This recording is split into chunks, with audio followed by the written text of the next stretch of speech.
শিব ঠাকুর বলছেন আর পার্বতী ঘুমাচ্ছে, আর মুদিচ্ছে কে? টিয়া পাখি। ওম শ্রীমদ ভাগবতম ব্যাখ্যা স্তোত্র মন্ত্রস্য নারদ ঋষি বৃহতি চন্দ্র শ্রীকৃষ্ণ পরমাত্মা দেবতা ব্রহ্ম বীজম ভক্তি শক্তি জ্ঞান বৈরাগ্য কেলকম। তিনি বলে যাচ্ছেন, এই তুমি শুনছ? পাখি বলছে তার মানে কি ভোলানাথ ভাবছেন পার্বতী শুনছে, আর শুনছে কিন্তু সুখ পাখি। সমস্ত ভাগবত যখন বলা শেষ, পার্বতী কেমন লাগলো শুনেছ? ততক্ষণে পার্বতী একদম পুরা নিদ্রা দেবীর কোলে চলো।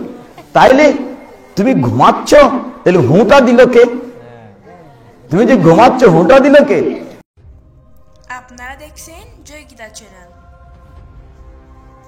সিন্ধু দীনবন্ধু গোপিকা কান্ত রাধা কান্ত নমস্তুতে। তপ্ত কাঞ্চন গৌরাঙ্গী রাধে বৃন্দাবনেশ্বরী বৃষভানুসুতে দেবী প্রণমামি হরিপ্রিয়ে।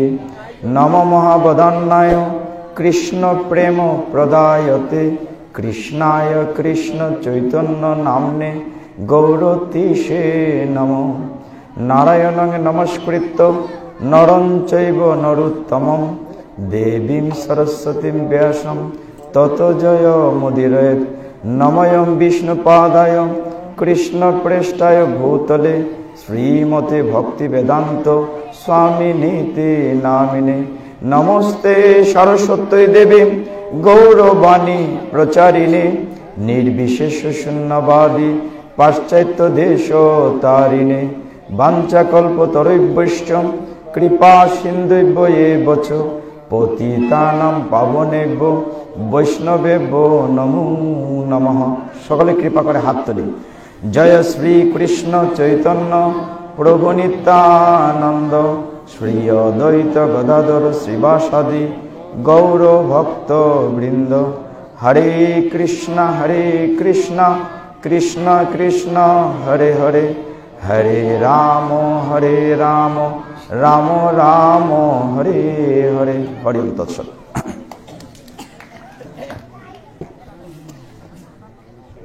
এটাকে এই পাশে দেন, এই ধূপকাঠিটাকে, এটাকে ধোঁয়া লাগে নাকি? হরে কৃষ্ণ।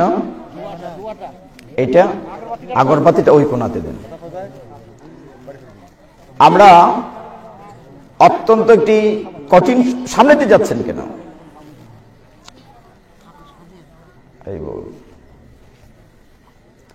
হরে কৃষ্ণ। দেখুন, আমরা একটা কঠিন সময় পার করছি, খুব ক্রান্তিকাল। কিছু জিনিস ইশারায় বুঝে নেবেন। এই গৌর মন্দির এবং যেদিন এসেছিলাম তিলপাড়া, তো এখানেও বলেছি গৌর সুন্দর চৈতন্য মহাপ্রভু আজ থেকে 537 বছর পূর্বে এই পৃথিবীতে আবির্ভূত হয়েছিলেন ফাল্গুনী পূর্ণিমায়। তো মহাপ্রভু যখন পৃথিবীতে এসেছিলেন তখন পৃথিবীর অবস্থা আরো খারাপ অবস্থা ছিল। কেমন খারাপ ছিল মা?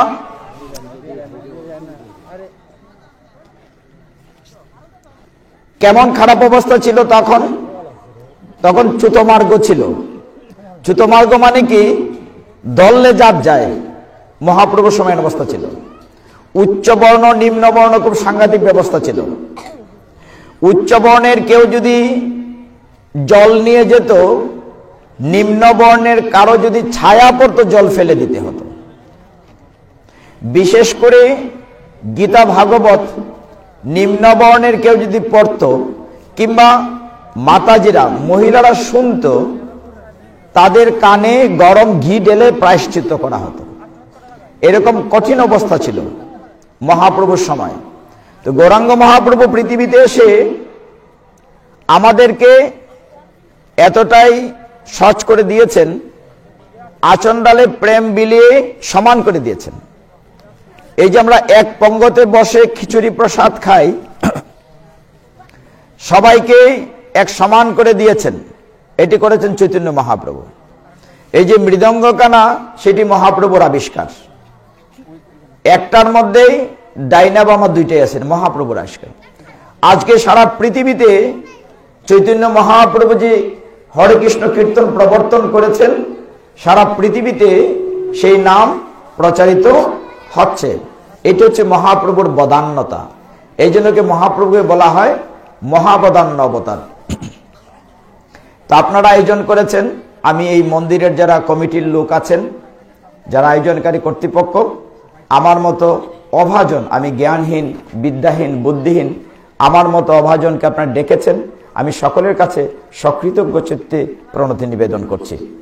বিশেষ করে এলাকার ময় মুরব্বিয়ান, আমার সামনে যারা বয়স্করা বসে আছেন, আমার পিতা, জেঠামশাই, ঠাকুর দাদাই সমতুল্য, তাদের রাতুল চরণে প্রণতি জানাচ্ছি। মায়েরা যারা এসছেন, ঘরের কাজ ফেলে, ব্যস্ততা ফেলে, ছোট্ট মামনিরা যারা এসছেন, ছেলেরা যারা এসছেন, young people, those who are stands there, আমি সকলকে প্রণতি নিবেদন করছি। এখন দুটি বিষয় আছে, একটি হলো উপরে কি লেখা, গীতা না ভাগবত? ও ভাগবত লেখা, ভাগবত লেখা, তাহলে ভাগবত নিয়ে কথা বলতে হবে। দুইটার তফাৎ বুঝি কিনা আমরা? তফাৎ বুঝি কিনা ভাগবত আর গীতার? একটু ক্লিয়ার করি। আচ্ছা, একটা আকারের অনেক পাওয়ার আছে। কি বলছে? আকার। আকার মামনি বুঝতে পারো। যখন গীতা বলবেন, এটা হবে শ্রীমদ ভগবত গীতা, আকার নাই। শ্রীমদ ভগবত গীতা, যেটা ভগবান কৃষ্ণ কুরুক্ষেত্রের যুদ্ধক্ষেত্রে অর্জুনকে বলেছেন, এটার নাম হচ্ছে গীতা, শ্রীমদ ভগবত গীতা, আকার নাই। আর যখন ভাগবত বলবেন, এটা হচ্ছে পুরাণ। আমাদের সনাতন শাস্ত্রে 18টি পুরাণ আছে। কয়টি পুরাণ বলেছি? 18টি পুরাণ। ব্রহ্মবৈবর্ত পুরাণ, ব্রহ্মাণ্ড পুরাণ, গরুড় পুরাণ, বিষ্ণু পুরাণ, স্কন্দ পুরাণ, বায়ু পুরাণ, শিব পুরাণ, এরকম 18টি পুরাণ আছে। এর মধ্যে একটা পুরাণ হচ্ছে ভাগবত, এটাকে বলে আমরা মহাপুরাণ। যে গ্রন্থের মধ্যে পৃথিবী সৃষ্টি থেকে শুরু করে ভগবান কৃষ্ণের সমস্ত জীবনী আছে 10ম স্কন্ধে। ভাগবত গীতা হচ্ছে ভগবানের মুখনিসৃত বাণী, ছোট্ট একটা বই, এটাতে মাত্র 700টা শ্লোক, 18টা অধ্যায়। আর ভাগবত হচ্ছে 12টি স্কন্ধ, শ্লোক হচ্ছে 18,000। কি বলেছি? মাথা নষ্ট ব্যবস্থা না? অনেক বড়। তাহলে আপনারা সিলেবাস দিয়েছেন ভাগবত, তাহলে তো ভাগবত থেকে বলতে হবে। আরো সহজ করে বলি, আকারের যে ক্ষমতা। কৃষ্ণের আরেক নাম বাসুদেব, ঠিক কিনা? বাসুদেব। কৃষ্ণের বাবার নাম বসুদেব। বসুদেব হইল বাবা, আহার লাগাইলে ওই জায়গায় ছেলে বাসুদেব। আকারের পাওয়ার আছে না? বসুদেব আর বাসুদেব। ভাগবত আর ভগবত। ভগবত হচ্ছে গীতা, আর ভাগবত হচ্ছে ভগবান বা ভগবান সম্বন্ধীয় কাহিনী। আচ্ছা, ভালোই করেছেন গোবিন্দ যা করান। তো ভাগবতে ঢুকার আগে ছোট্ট ছেলে মেয়েদের উদ্দেশ্যে একটু সুন্দর কথা বলি, তারপর আমরা ভাগবতে ঢুকবো। এটাকে আমরা কি বলি? কি বলি এটাকে? ঘন্টা। এ তোমার জন্য শুধু বলছে, দুষ্টমি করো না, দুষ্টমি করলে ধরা পড়ে যাবে। ভগবান কৃষ্ণ যখন ছোট্ট ছিলেন, তখন কৃষ্ণকে গোপাল বলা হতো। কি বলা হতো? মা আদর করে কানাইও বলতেন, ছোট্ট কানাই। যেমন ওই এরকম সাইজ, আরো ছোট, এরকম এরকম। যখন কানাই ছোট ছিলেন, খুব দুষ্টুমি করতেন। কত অভিযোগ নন্দ মহারানীর কাছে। কৃষ্ণ আবির্ভূত হয়েছেন ভাদ্র মাসে কৃষ্ণপক্ষের অষ্টমী তিথি রোহিণী নক্ষত্রে, ঝড়ঝঞ্ঝার রাত্রে কংসের কারাগারে, কিন্তু লালন পালন করেছেন নন্দ মহারাজ যশোদা, আপনারা সকলেই জানেন, ঠিক না মা? এখন ছোটবেলার একটা কথা বলি এই ঘন্টাটা দিয়ে। এই আমার দিকে শোনো, মন দিয়ে শোনো। তো কানাই যখন ছোট্ট ছিলেন, তার এরকম পার্টি ছিল, ছোট ছোট ছেলে। কৃষ্ণের পার্টিতে কে ছিল? শ্রীদাম, দাম, সুদাম, বলরাম ছিল না? অনেকে কি করতেন, বিভিন্ন বাড়িতে ননি চুরি করতে যেতেন, মাখন চুরি করতে। নন্দ মহারানীর কাছে প্রতিদিন অভিযোগ আসতো, কমপ্লেন। এক গোপিনী এসে নন্দ মহারানীকে বলছে, ওগো তোমার ছেলেটি এমন দুষ্ট, আমরা গরম মাখন রাখতাম পারি না, চুরি করে খাইলে এগলটা। নন্দ মহারানী বলে তা কি হয়, আমার কি কম আছে? আমার বাড়িতে 9 লক্ষ গাভী আছে। কত লক্ষ গাভী আছে? 9 লক্ষ। তা আমার কি মাখনের অভাব আছে? আরেক গোপিনী অভিযোগ করছে যে তোমার ছেলে শুধু মাখন খায় না, বাছুর চাইরা দেয়। এখন আমরা তো দুধের ব্যবসা করি, বাছুর চাল লেগে দুধ পাওয়া যাইব? নন্দ মহারানী কোন মা কি কয় আমার ছেলে খারাপ স্বীকার করেনি, করে না। আরেক মহিলা অভিযোগ করেছে যে তোমার ছেলে বাছুর ছাড়ে না, খালি ঘুমো যে বড় ছোট বাচ্চা তাকে সিমটি মারে, ঘুমের মধ্যে ডিস্টার্ব করে। তো এইভাবে যখন অভিযোগ চলতেছে, নন্দমাণি চিন্তা করলেন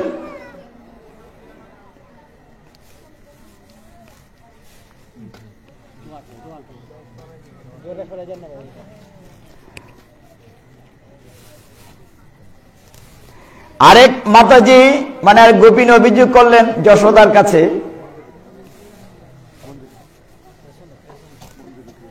তো অভিযোগ কি করলেন যে তোমার ছেলে ঘুমে তাকে চিমটি কাটে না, শুধু দদির যে মাখনের হাড়ি আছে এগুলো নিজে যতটা খায় না তার সাথে বেশি ভাঙ্গা বান্দর রেখা হয়, ওই রকম যে বান্দর বসা থাকে ওরকম বান্দর রেখা হয়। তখন যখন অভিযোগ চলছে, নন্দ মহারানী চিন্তা করলেন, এই শোনা, আমার ছেলের বিরুদ্ধে মিথ্যে অভিযোগ দিও না, যদি হাতে নাতে ধরতে পারো আমার ছেলে মাখন চুরি করছে তাইলে না শাস্তি দিব, প্রমাণ করো। তখন এখানে গোপিনী ছিলেন, তিনি বললেন যে ঠিক আছে, প্রমাণ করব। তিনি মনে মনে চিন্তা করলেন আমি হাতে নাতে কানাইকে ধরব। এই গোপিনী খুব ফার্স্ট ক্লাস মাখন তৈরি করলেন। মাখন এত সুঘ্রাণ, চারদিকে বিমোহিত। ওই গোপিনীর একটি ছেলে ছিল কানাইর সমবয়সী, কানাইর সমান, শোনা যায়।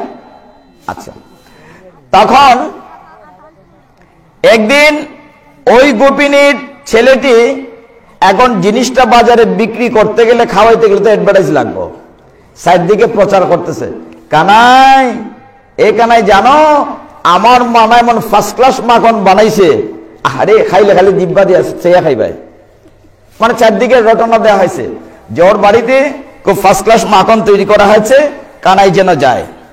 তখন কানাই না না যাবে না, যাবে না চিন্তা করছে, তার পার্টির দল। তো এক গোপিনী একদিন নন্দমহারানীকে কমপ্লেন করলো যে তোমার কানাইয়ের যন্ত্রণা পারছি না। তো নন্দমহারানী বললেন তাহলে একটা কাজ করো, কানাই তো ছোট্ট, তোমরা মাখনের হাড়িটি উপরে শিক্ষাইতে বান্ধা রাখো, তো লাগ পাইতো না, এত ছোট ছোট ছোট হাত। ওই মহিলা বলছেন আরে তোমার কানাই তো একলা না, তার পাট্টি আছে, পাট্টি আছে, দলবল নিয়ে যায়, 3টা হাঁটু গলা দাবয়, তার ফিটারে 2টা উঠে, এরপরে খানাইটা শিক্ষের থেকে দেখে। তাহলে একটা কাজ করো, ওই মাখন এই উগারের নিচে রাখো, উগার তো বুঝো ধান যেখানে থাকে, আমি আঞ্চলিক ভাষায় কথাটা বলছি, ওইটা নিচে অন্ধকারে লুকিয়ে রাখো। বলে অন্ধকারে লুকিয়ে রাখা যায় না, তোমার যে কানাইয়ের গলায় যে অলংকার থাকে, রাজার ছেলে না, নন্দ মহারাজার ছেলে, যে ওর অলংকারে আলোকিত হয়ে যায়, বলে অলংকার আমি খুলে রেখে দেই। বলে খুলে রাখলে হবে না, তোমার কালো ছেলেটিকে কি, মানে কানাইকে বলছে তোমার কালো ছেলেটির শরীর থেকে আলো বের হয়। হ্যাঁ, কানাই ভগবান না, স্বয়ং ভগবান। তখন ওই মহিলা চিন্তা করলো কানাইকে হাতে নাতে ধরবে। ওদের বাড়িতে খুব ফার্স্ট ক্লাস মাখন তৈরি করা হলো। ওই গোপিনীরও একটি ছেলে ছিল কানাইয়ের বয়সী। এবার আমার দিকে মন দিয়ে শুনুন। অনেকদিন বলতে বলতে বলরাম একদিন বলল, এই কানাই চল না, ওদের বাড়িতে শুনেছি ভালো ফার্স্ট ক্লাস মাখন, চল না একদিন আমরা যাই। কখন জানেন? ভোরবেলা, একটু অন্ধকার থাকতে গোপিনীরা উঠে, এই যে গরু দুহায়, ভোরে হয় না সকালে, এই সময়টিতে কানাই তার দলবল নিয়ে ওই বাড়িতে গিয়েছে। ওই বাড়িতে একটু আপচা আপচা অন্ধকার, ভোরবেলা গিয়ে ঘরে ঢুকেই দেখে টেবিলের উপরে বড় হাড়ির মধ্যে মাখন, সামনেই, একদম সামনে, দরজার সামনেই। দেখেই বন্ধুরা ধরতে গিয়েছে। কানাই বলেন ঠেরো ঠেরো রাখো, এত দামি জিনিস মাখন দরজার সামনে তো রাখার কথা না, নিশ্চয়ই কোনো ঘটনা আছে, সাবধান থাকো। ভালো করে দেখো, ভালো করে দেখো, ডালবে কুচ কালা হয়। হঠাৎ দেখে ওই হাড়িটার উপরে একটা কি বাঁধা, কি বাঁধা, ঘন্টা বাঁধা, আর ঘন্টার মধ্যে একটা সুতা লাগানো আছে, দেখা যায় না, মানে হাড়িতে ধরবে এমনি ঘন্টাটা বেজে উঠবে। বুঝতে পারছেন কি অবস্থা? তখন কানাই বলে, রাখো, এখানে ঘটনা কিছু আছে, এই বাড়ির আয় গোপিনী নিশ্চয় আমাদেরকে ধরার জন্য একটা প্ল্যান করেছে। ব্রজে বৃন্দাবনে সবকিছুই চিন্ময়, গাছ কথা বলে, পাখি কথা বলে, গাবি কথা বলে, ঘন্টাও কথা বলে। কানাই তো স্বয়ং ভগবান, তিনি ঘন্টাকে বললেন, এই ঘন্টা, আমি কিন্তু এখন মাখন চুরি করতে এসছি, হ্যাঁ, আমার সাথে আমার রাখাল বন্ধুরা আছে, আমরা মাখন চুরি করব, লুটপাট করব, তুমি কিন্তু বাজবে না। ঘন্টাকে কি বলেছে? তুমি কিন্তু বাজবে না। ঘন্টাকে বলছে তুমি কিন্তু বাজবে না। ভেরি গুড, ওরা মন দিয়ে শুনছে। ঘন্টাকে কি বলেছে? তুমি কিন্তু বাজবে না। কিছুক্ষণ পরে সব বন্ধুদের বলে, চলো আমরা মাখন শুরু করি। এখন কৃষ্ণ নির্দেশ দিয়েছেন ঘন্টাকে, তুমি বাজবে না। এখন সকলেই মাখন হাড়ি থেকে উঠিয়ে বন্ধুদেরকে খাওয়াচ্ছে। ঘন্টা নড়ছে কিন্তু বাজছে না। ঘন্টা কি হয়েছে? নড়ছে কিন্তু বাজছে না। সব বন্ধুরা খেয়েছে, মাখন দিয়েছে। সকলের মুখে দেয়া যখন শেষ হয়েছে, রাখাল বন্ধুরা বলছে, কানাই, আমরা তো খেলাম, তুমি তো খেলে না। ঠিক আছে, দাও দাও, আমাকে দাও। তখন বন্ধুরা যখন সমস্ত বন্ধুকে খাইয়েছে, ভগবান আদেশ দিয়েছে তুমি বাজবে না। ঘন্টা নড়ে কিন্তু বাজে না। যখন কানাই কৃষ্ণের মুখে মাখনটা দেয়া হয়েছে, তখনই ঘন্টাটি বেজে উঠেছে। সর্বনাশ, এখন বাজলে কেন? ঘন্টাকে কৃষ্ণ জিজ্ঞাসা করলেন, তুমি বাজলে কেন? কই, প্রভু, তুমি বলেছো যখন মাখন চুরি হবে সবার মুখে দেবে, তখন আমি বাজবো না, আমি তো বাজে নাই। আর তুমি তো স্বয়ং ভগবান, এখন ভগবানকে যখন মাখন দেওয়া হয়েছে মুখে, ভগবানকে তো ভোগ নিবেদন করতে গেলে ঘন্টা বাজাতে হয়, এই জন্য আমি বাজছি। হরি বল। কিছুক্ষণ আগে গণেশ বাবুর বাসায় ফল প্রসাদ পেয়েছি, গোবিন্দকে ভোগ দিয়েছে, ঘন্টা বাজানো হয়েছে, ঠিক না মামনি? ঘন্টা বাজানো হয়েছে, মানে ভগবানকে ভোগ দিতে গেলে ঘন্টা বাজানো হয়। এই কারণে ঘন্টা বাজাতে আমাদের তো ডিউটি করতে হবে। তোমার মুখে দিয়েছে ভগবান, ঘন্টা বাজতে হবে। ঘটনাটা পরেরটা খুব মজার, শুনেন। তখন ওই যে গোপিনী লুকিয়েছিলেন, আওয়াজ পেয়ে সে কানাইকে ধরে ফেলেছেন। হাতে নাতে চোর ধরা, গালে মুখে মাখন লেগে আছে, হাতে নাতে চোর ধরে ফেলেছে। চোর ধরে টানতে টানতে নিয়ে যাচ্ছে নন্দ মহারানীর কাছে। আজকে আমি চোর পাকারে লিয়া, চোর ধরে ফেলেছি, শাস্তি হবে। এখন চোর ধরলে তো তামসা দেখার জন্য পিছনের লোক যায় না। ওই বাড়ির যে একটি ছেলে ছিল কানাইয়ের সমান, সেও পিছন পিছন যাচ্ছে, দেখি আসলে কানাই রে কেমন মারবে। এখন তামসা দেখার জন্য পিছন পিছন যাচ্ছে, নাকি টেনে নিয়ে যাচ্ছে। তো শ্রী বৃন্দাবনে, ব্রজে আর এখানের মায়েদের একটা তফাৎ আছে। যারা যাবেন বৃন্দাবনে দেখবেন ওইখানকার মায়েরা ঘুমটা দেয় খুব লম্বা। আমাদের ঘুমটা তো অর্ধেক থাকে, কারো থাকেই না। হরি বল, হরি বল।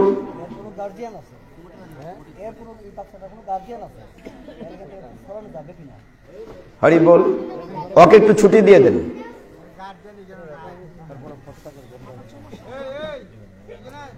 হরি বল। তখন হরি বল। তো যখন কানাইকে ধরে নিয়ে যাচ্ছেন মাইজি, তার পিছন পিছন ওই মায়ের কৃষ্ণের সমান ছেলেটিও যাচ্ছে। আমরা এইটুকুন ছিলাম। কতক্ষণ যাওয়ার পরে ওই মা বললেন, তাড়াতাড়ি নিয়ে যাচ্ছেন, সকাল হয়ে গেছে। কানাই হাতে টেনে নিয়ে যাচ্ছে, ছোট্ট হাত, ছোট্ট শিশু চিৎকার করে বলছে, মাইজি মেরা হাত সে ধুক লাগারি, আমার হাতে ব্যথা করছে, হাতটা একটু বদলাইয়া দাও। মানে এক হাতে টেনে যাচ্ছে, হাতটা একটু। মহিলার ঘুমটা কেমন ছিল? ঘুমটা কেমন ছিল? লম্বা ঘুমটা ছিল। তো টেনে নিয়ে যাচ্ছে। তো মহিলা তো মায়ের মন, বোধ হয় ছেলের হাতে কষ্ট হচ্ছে, কানাইয়ের হাতে, হাতটা বদলাতে চেয়েছে। যেই হাতটা খুলে দিয়েছে, কানাইয়ে কি করেছে, পিছনে যে ওই মহিলার ওই বেটির ফ্ল্যাট আছে তার হাতটা বাইর করে দিছে।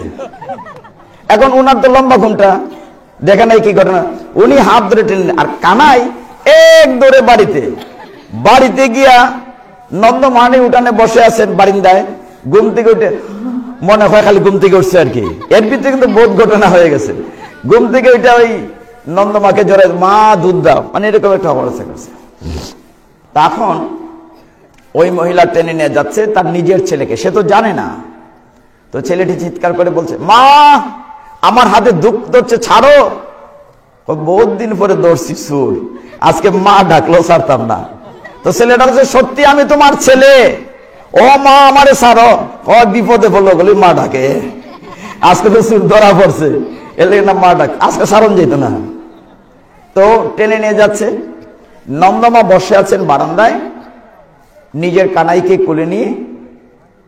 এমন সময় ওই ছেলেটিকে কাছে নিয়ে যাচ্ছেন, নন্দমা তোমার ছেলে চোর, আজকে হাতে নাতে ধরেছি।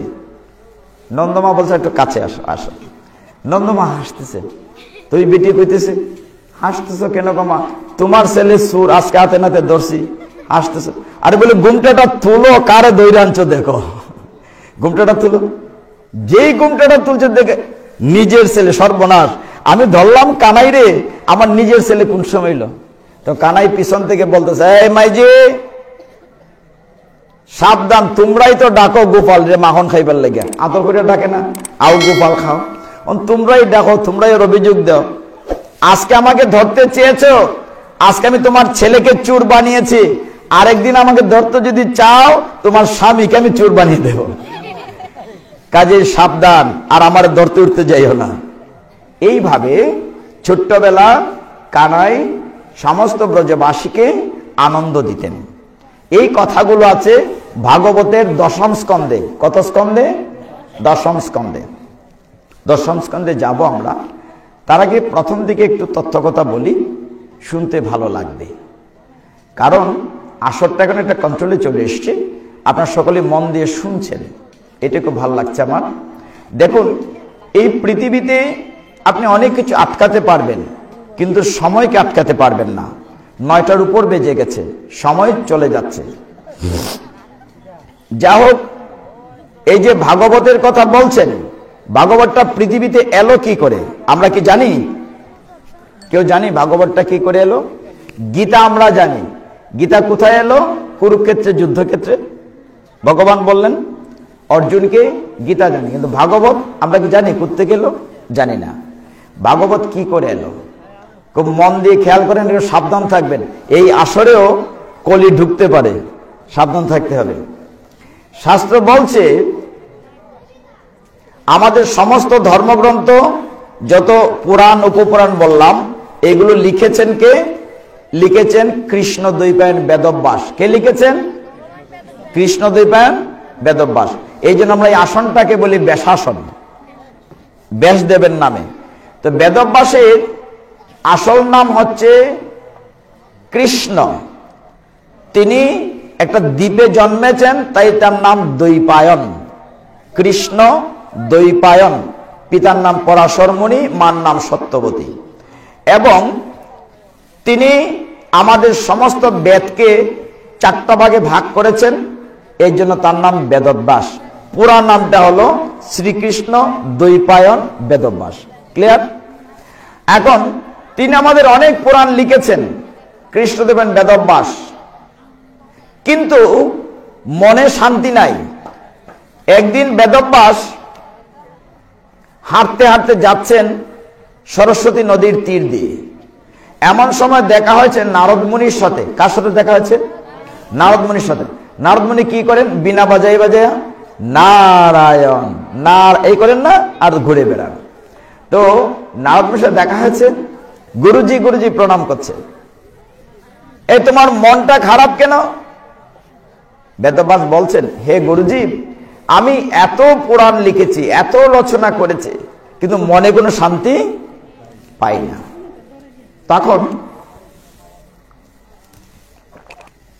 তখন নারদ মুনি বললেন, হে বেদব্যাস, তুমি তো অনেক পুরাণ লিখেছ, সারা পৃথিবীর তাবৎ গ্রন্থ তুমি সনাতন শাস্ত্র, কিন্তু যাকে কেন্দ্র করে সমস্ত পৃথিবী হচ্ছে, যার মূল হচ্ছেন কৃষ্ণ, সেই সম্পর্কে কিছু লিখেছ?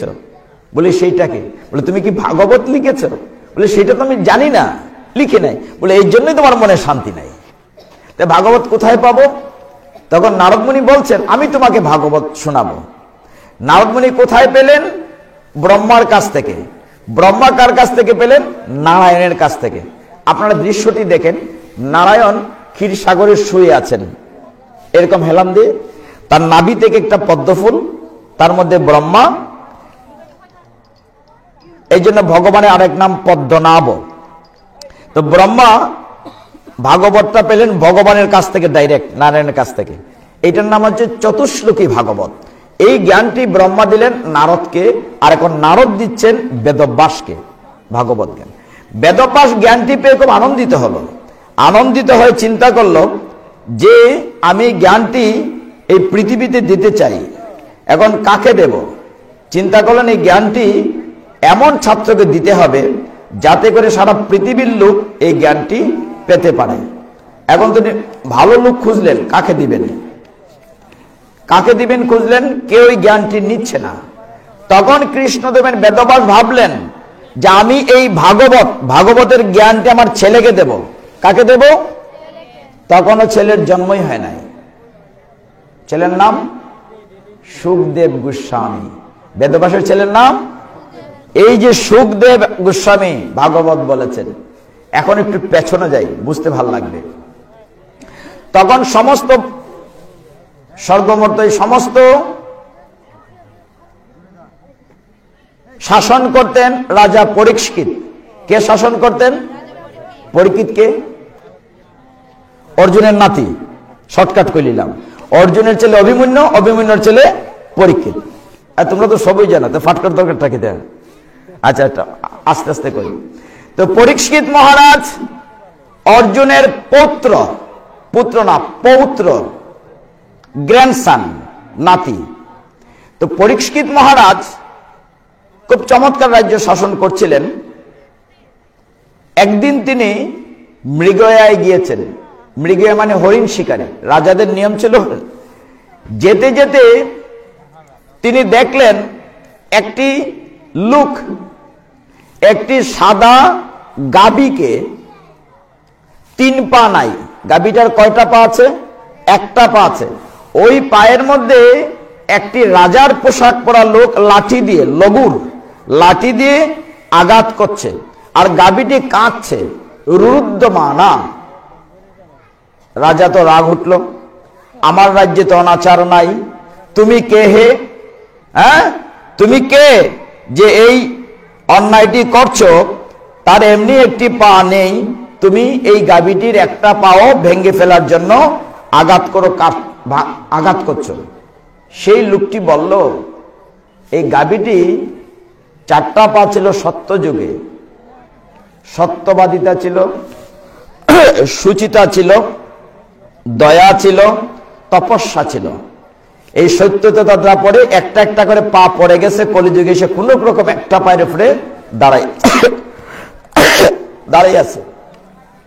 তুমি সেই একটি পাও ভেঙে দিতে চাইছো।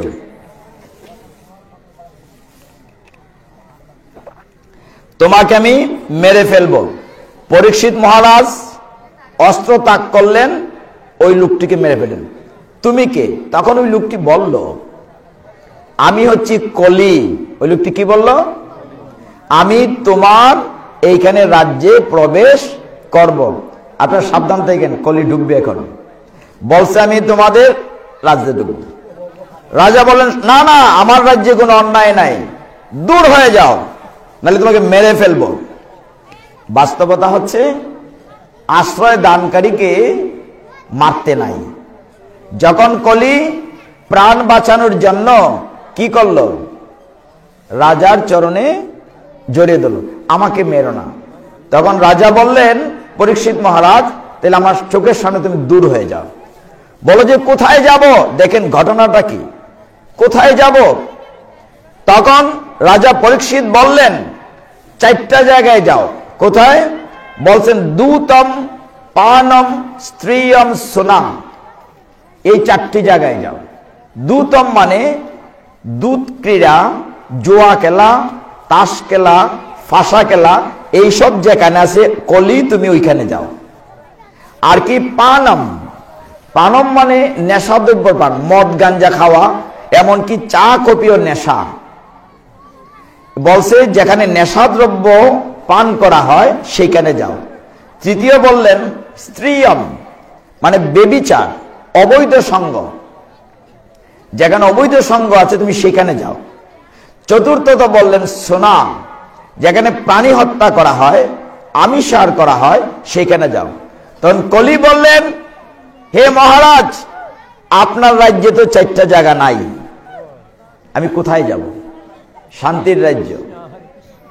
তখন রাজা বলেন, ঠিক আছে, তুমি মণিকাঞ্চনে যাও, মানে সোনার ভিতরে যাও, মণিকাঞ্চনে যাও, অহংকারে যাও, মিথ্যায় যাও, ওই সব জায়গায়। কলি বলেন তথাস্ত, প্রণাম করে বাগল। উদ্দেশ্য কলির ওই রাজ্যে ঢুকবে, মানে কলিযুগ ঢুকবে। চলে গেল। রাজা পরীক্ষিত চারদিকে ঢুল পিটিয়ে দিলেন রাজ্যে, যে খুব শীঘ্রই আমাদের রাজ্যে কলি ঢুকবে, সকলে সাবধান থাকবেন। আর কলিও সুযোগ খুঁজতেছে, যে যে জায়গা কইলেন ওই দিকে ডুববার লেগে। এর মধ্যে একটা বলছেন মণিকাঞ্চন, মানে স্বর্ণ। রাজার মাথায় সোনার মুকুট পড়ে না? রাজা আরেকদিন গেলেন শিকারে, গিয়ে ক্লান্ত, অনেক ঘুরতে ঘুরতে পিপাসার্ত হয়ে গেলেন। পিপাসার্ত হলেন, জল কোথায় পাবেন? পিপাসার্ত হয়ে খুঁজতে খুঁজতে দেখলেন একটি জঙ্গলের ভিতরে একটি ঘর আছে, সনের ঘর, কুটির, তপস্যা। সেইখানে একজন মুনি বসে তপস্যা করছেন। সেই মুনির নাম বা এই ঋষির নাম হচ্ছে সৌমিক ঋষি। কি বলেছি? নামগুলো মনে থাকবে? পরে থাকবে না? সৌমিক ঋষি। রাজা গিয়ে বললেন, হ্যাঁ আমি দেশের রাজা, আমি কি পিপাসার্ত, জল দাও। কিন্তু ঋষি তো ধ্যানস্থ, কয়েকবার বলার পরে জল পেল না। রাজার মাথায় সোনার মুকুট। কলি বলল, এই সুযোগেই মাথায় ঢুকতে হবে, তার ব্রেইনটাকে আউট করে দিতে হবে। রাজার সুস্থ চিন্তা বিঘ্নিত হলো। রাজা রাগ করা স্বাভাবিক, আমি দেশের রাজা, আমাকে পানি দিচ্ছ না, জল দিচ্ছ না, চিৎকার করছি। তখন পাশে একটা মরা সাপ ছিল। রাজা ধনুকের মাথা দিয়ে মরা সাপ ওই সৌমিক ঋষির গলায় ঝুলিয়ে দিলেন, দিয়ে চলে গেলেন। রাজা চলে গেলেন। ওইদিকে সৌমিক ঋষির ছেলের নাম ছিল শৃঙ্গি মুনি। কি বলেছি? মনে থাকবে? সৌমিক ঋষির ছেলে শৃঙ্গি মুনি বালক, তরুণ, সে নদীর তীরে খেলা করছিল। নদীটির নাম কৌশিকী নদী। মনে থাকবে? কৌশিকী নদীর তীরে শৃঙ্গিমণি বন্ধুদের সাথে খেলা করছেন। এক বন্ধুকে খবর দিল, এই বেটা তুই যে খেলতাছস মনে আনন্দে, তোর বাপ রে দেখ আরেক বেটায় অপমান কইরা গেছে, গলার মধ্যে মরা সাপ ঝুলাইয়া চলে গেছে। তখন শৃঙ্গিমণি তো জানে না কেউ মরা সাপ দিয়েছে, সে পিতাকে অপমান করেছে এটি তার মাথায়। সাথে সাথে নদীর জল হাতে নিয়ে, কি নদী বলেছিলাম? কৌশিকী নদী, মনে রাখতে হবে। কৌশিকী নদীর জল হাতে নিয়ে অঞ্জলি ভরে মন্ত্রপুত করে ওই রাজাকে অভিশাপ দিয়ে মাটিতে ফেলে দিয়েছে। অভিশাপ কি দিয়েছে? যে কুলাঙ্গার আমার বাবাকে অপমান করে মরা সাপ গলায় ঝুলিয়ে দিয়েছে, আমি অভিশাপ দিচ্ছি সে যেন 7 দিনের মাথায় তক্ষক সাপ দ্বারা মৃত্যু হয়। কয়দিন? 7 দিন। যেই মন্ত্রপুত জলটি পৃথিবী ভূমিতে ছেড়ে দিয়ে পৃথিবী কাঁপতে শুরু করেছে। ছেলেটি দৌড়ে এসছে আশ্রমে। আর দিকে রাজা যখন বাড়িতে গেলেন, ফিরে যখন মাথার মুকুটটা রাখলেন, তখন তার জ্ঞান আসলো, হায় আমি কি করলাম, হায় আমি কি করলাম। একজন জ্ঞানী লোক, শ্রদ্ধেয় লোক, ঋষিকে অপমান করলাম, তার গলায় মরা সাপ দিলাম, হায় হায় হায় আমি কি করলাম। অনুশোচনা করছেন রাজা, আর পায়চারি করছেন যে আমার কি করে প্রায়শ্চিত্ত হবে, আমি তো কাজটি ভালো করিনি। এইদিকে শৃঙ্গিমণি ছেলেটি ঘুরে এসে তার পিতা কি নাম? শ্রমিক ঋষি। ভুলে গেছো? শ্রমিক বলে গেলে চলবে না, আমি ছোটদেরকে একটু অ্যাটেনশন বেশি দিচ্ছি, কারণ এখানে যারা বৃদ্ধ আমার শ্রদ্ধ ব্যক্তিরা আছেন এরা কিন্তু বেল নাই, রাগ করিন না কথা, এরা তো সেটিং সান, মনে রাখতে হবে ছোটরা, এরা আগামী পাঠাও তো 2-4 জন নাও থাকতে পারে, কিন্তু এরা আর কিছুদিন থাকবো আশা করি। তো শ্রমিক ঋষি কাছে গিয়ে ছেলেটি বলল, বাবা দিয়েছি অভিশাপ, তোমাকে যে অপমান করেছে তার মাত্রা 7 দিন আয়ু আছে, সে মরে যাবে, তক্ষক সব ধ্বংস করবে। শ্রমিক ঋষি বললেন, বাবা কাজটি তুমি ভালো করনি, লঘু পাপে গুরুদণ্ড দিয়েছ। রাজা আমাদের পালক, আমাদের নিরাপত্তায় যেন আমরা সাধন ভজন করতে পারি, এই কাজগুলো কে করেন? রাজা করেন। তুমি কাজটা ঠিক করনি। বাবা অভিশাপ তো দিয়ে দিয়েছি, অভিশাপ তো ফেরত নেওয়া যাবে না। তখন মুনি ভাবলেন এটা তো রাজাকে জানানো উচিত, যে কি করে রাজাকে জানানো দরকার। তিনি শ্রমিক ঋষির একজন শিষ্য ছিলেন গৌরমুখ, গৌরমুখ শিষ্যকে দিয়ে খবরটা পাঠালেন, হে রাজা জানো তুমি যে সাপ মরা দিয়েছো গলায়, ওর ছেলে অভিশাপ দিয়েছে, তোমার আয়ু আর মাত্র আছে কয়দিন? 7 দিন।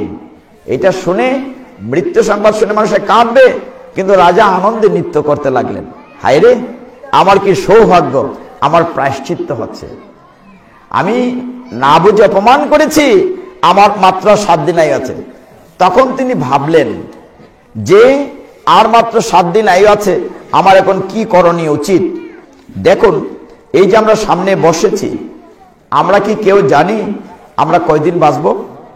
7 দিন না 7 মিনিট না 7 সেকেন্ড, কেউ জানি? কিন্তু আমরা তো অনেক বড় চিন্তা করি, এই করব সেই করব, হ্যাঁ ছেলেটা বড় হচ্ছে, বিয়ে করাবো, নাতি হবে, নাতবো আনবো, নাতবোরাতে ভাত খাবো, কিন্তু ছেলে তো বড় হচ্ছে না, এক পা করে শ্মশানের দিকে যাচ্ছে। সেই পরীক্ষিত মহারাজ চিন্তা করলেন, দুর্লভ মনুষ্য জন্ম পেয়েছি, আয়ু আর মাত্র 7 দিন আছে, আমি জীবনে তো কিছুই করি নাই, এই 7 দিনটা কি করে কাজে লাগানো যায়। তিনি সমস্ত রাজ্য ছেড়ে দিলেন। পরীক্ষিত মহারাজের ছেলের নাম কি? জন্মেজয়। কি নাম বলেছি? অর্জুন। অর্জুনের বাবার নাম কি? পাণ্ডু। পাণ্ডুর ছেলে অর্জুন, আর উপরে গেলে শান্তনু আছে। পাণ্ডুর ছেলে অর্জুন, অর্জুনের অভিমন্যু, অভিমন্যুর ছেলে পরীক্ষিত, পরীক্ষিতের ছেলে জন্মেজয়। আর বেশি লম্বা হইলে মনে থাকতো না।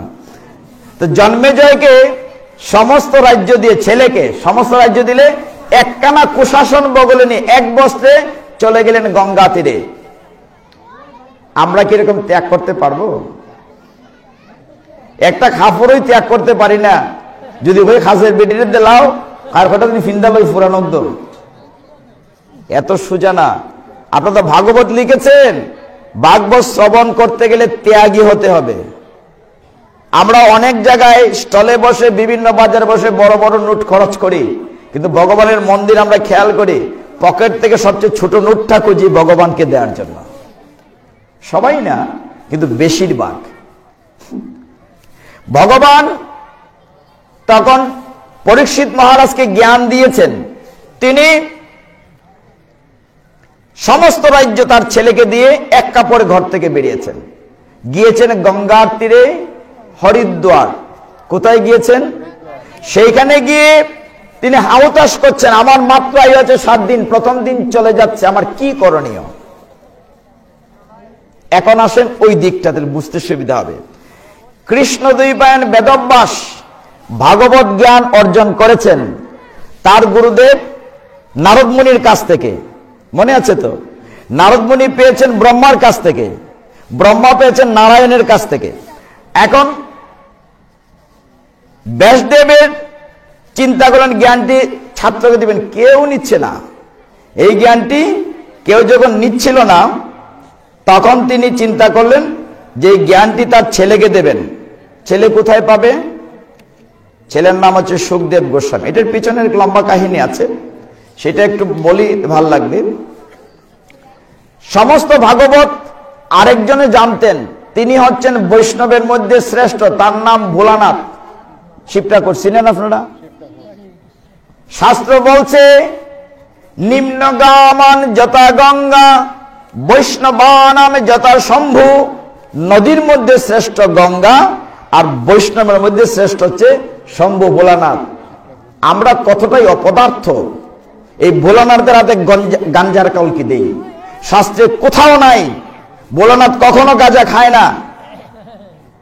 শ্রেষ্ঠ বৈষ্ণব ভোলানাথ, সমস্ত বিপদ থেকে তিনি রক্ষা করেছেন। দুটো উদাহরণ দেই। যখন সমুদ্র মন্থন হয়েছিল দেবতা অসুর, তখন সেখান থেকে বিষ উঠেছিল কিনা? কালকুট বিষ, পৃথিবী পুড়ে যাবে, ডাকো ভোলানাথকে। শিব ঠাকুর এসে অঞ্জলি করে বিষ পান করেছিল। এই বিষ তার কণ্ঠে থেকে নীল হয়েছিল, এই জন্য শিব ঠাকুর নাম হয়েছিল নীলকণ্ঠ। বাবা, এটা তো ভালো জানে। শিব ঠাকুরের কয়টা নাম জানো তোমরা? কৌশে কয়টা নাম? শিব ঠাকুরের মাত্র 1000 নাম।